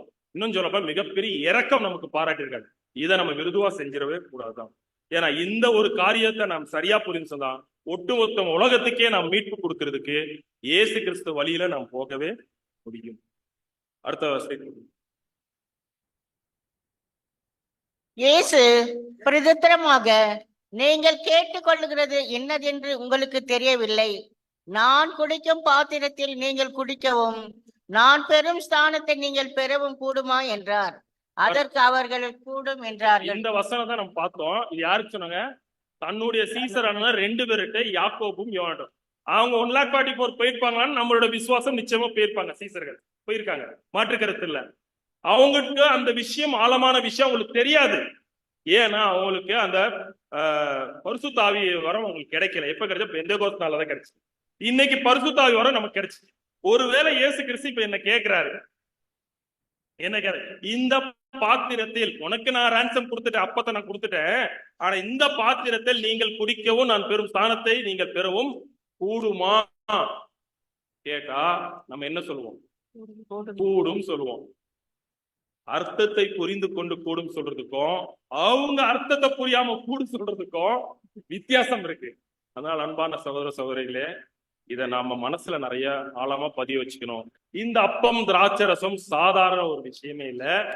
இன்னும் ஆழமான சத்தியங்கள் இருக்கு. இதை குறித்த சத்தியங்கள் பழைய ஏற்பாட்டு காலத்திலே இயேசு கிறிஸ்து தேவன் நிறைய இடத்துல அப்பத்திரத்தை அடையாளமே காமிச்சு. உங்க நல்ல பாடங்கள் எல்லாம் படிச்சிருப்பீங்க, கேட்டிருப்பீங்க. எதற்கு இந்த அப்ப அடையாளத்துல அதிகமா அங்க கன்சிடர் பண்ணிருக்காருன்னா, ஏதோ ஒரு விஷயத்த தேவன் தன்னுடைய யுகாயுகத்தில் உலக ஜனங்களுக்கு ஒரு பாடம் வைக்கிறது. அந்த பாடத்துக்கான கருவியா தான் தேவன் என்னை பயன்படுத்திருக்காரு. இதைதான் சகோதர 7ஆம் தூதன் என்ன சொல்றான்? ரான்சம் பிரைஸ் கொடுக்கிறதுக்கு சபையோட பங்கு கொஞ்சம் இருக்கு, அவ்வளவுதான். புரியுதுங்களா? அப்ப நம்மை நாம் நிதானித்து வச்சா மட்டும்தான். அப்போஸ்தலர் பவுல் சொல்லுவாரு, தப்பி தவறி அபாத்திரமா வச்சிடாதீங்க, சரியான புரிதலோட வச்சிடாதீங்க. இப்ப உங்களுக்கு கேள்வி வரும், நான் ஞானஸ்தானம் இன்னைக்குதான் எடுத்திருக்கேன், போன வருஷம் தான் எடுத்திருக்கேன், ஒருவேளை எனக்கு இந்த புரிதல் எனக்கு சரியா இல்ல, வச்சு தப்பா செய்யனா, அவங்களுக்கு தேவன் கொடுத்த ஒரு வெளிச்சம் இருக்கு பாத்தீங்களா, சத்தியம். அந்த வெளிச்சத்துல வைக்கிறதுல எந்த தவறும் இல்ல. வெளிச்சம் அதிகமா இருக்கிற நேரத்தான இருளுல உட்கார்ந்துட்டு போய் அனுசரிக்கிறதா மிக மோசமான ஒரு அபாத்திரமா இருக்கும் தான் நான் தெரிவிச்சுக்கிறேன். சரி அன்பான சொல்றேன், இதோட இந்த பாடத்தை முடிச்சுக்கிறேன். இந்த பாடத்தை எடுத்த ஆர்டிக்கல் நான் சொல்லிடுறேன். இந்த ஜீவிக்கிற உரிமை இதுல 5085 5872 and 5972 550 இந்த ஆர்டிக்கலை தழுவிதான் இந்த பாடத்தை நான் எடுத்திருக்கேன். நீங்க வீட்டுல போய் நல்லா தியானிச்சு பாருங்க. வருகிற நாட்களுக்கு அது உங்களுக்கு ரொம்ப பிரயோஜனமா இருக்கும். இந்த வாய்ப்பை கொடுத்த நம்முடைய பிதாவாகிய தேவனுக்கும் கர்த்தராகிய இயேசுவுக்கும் நன்றி துதி சோத்திரங்களை நான்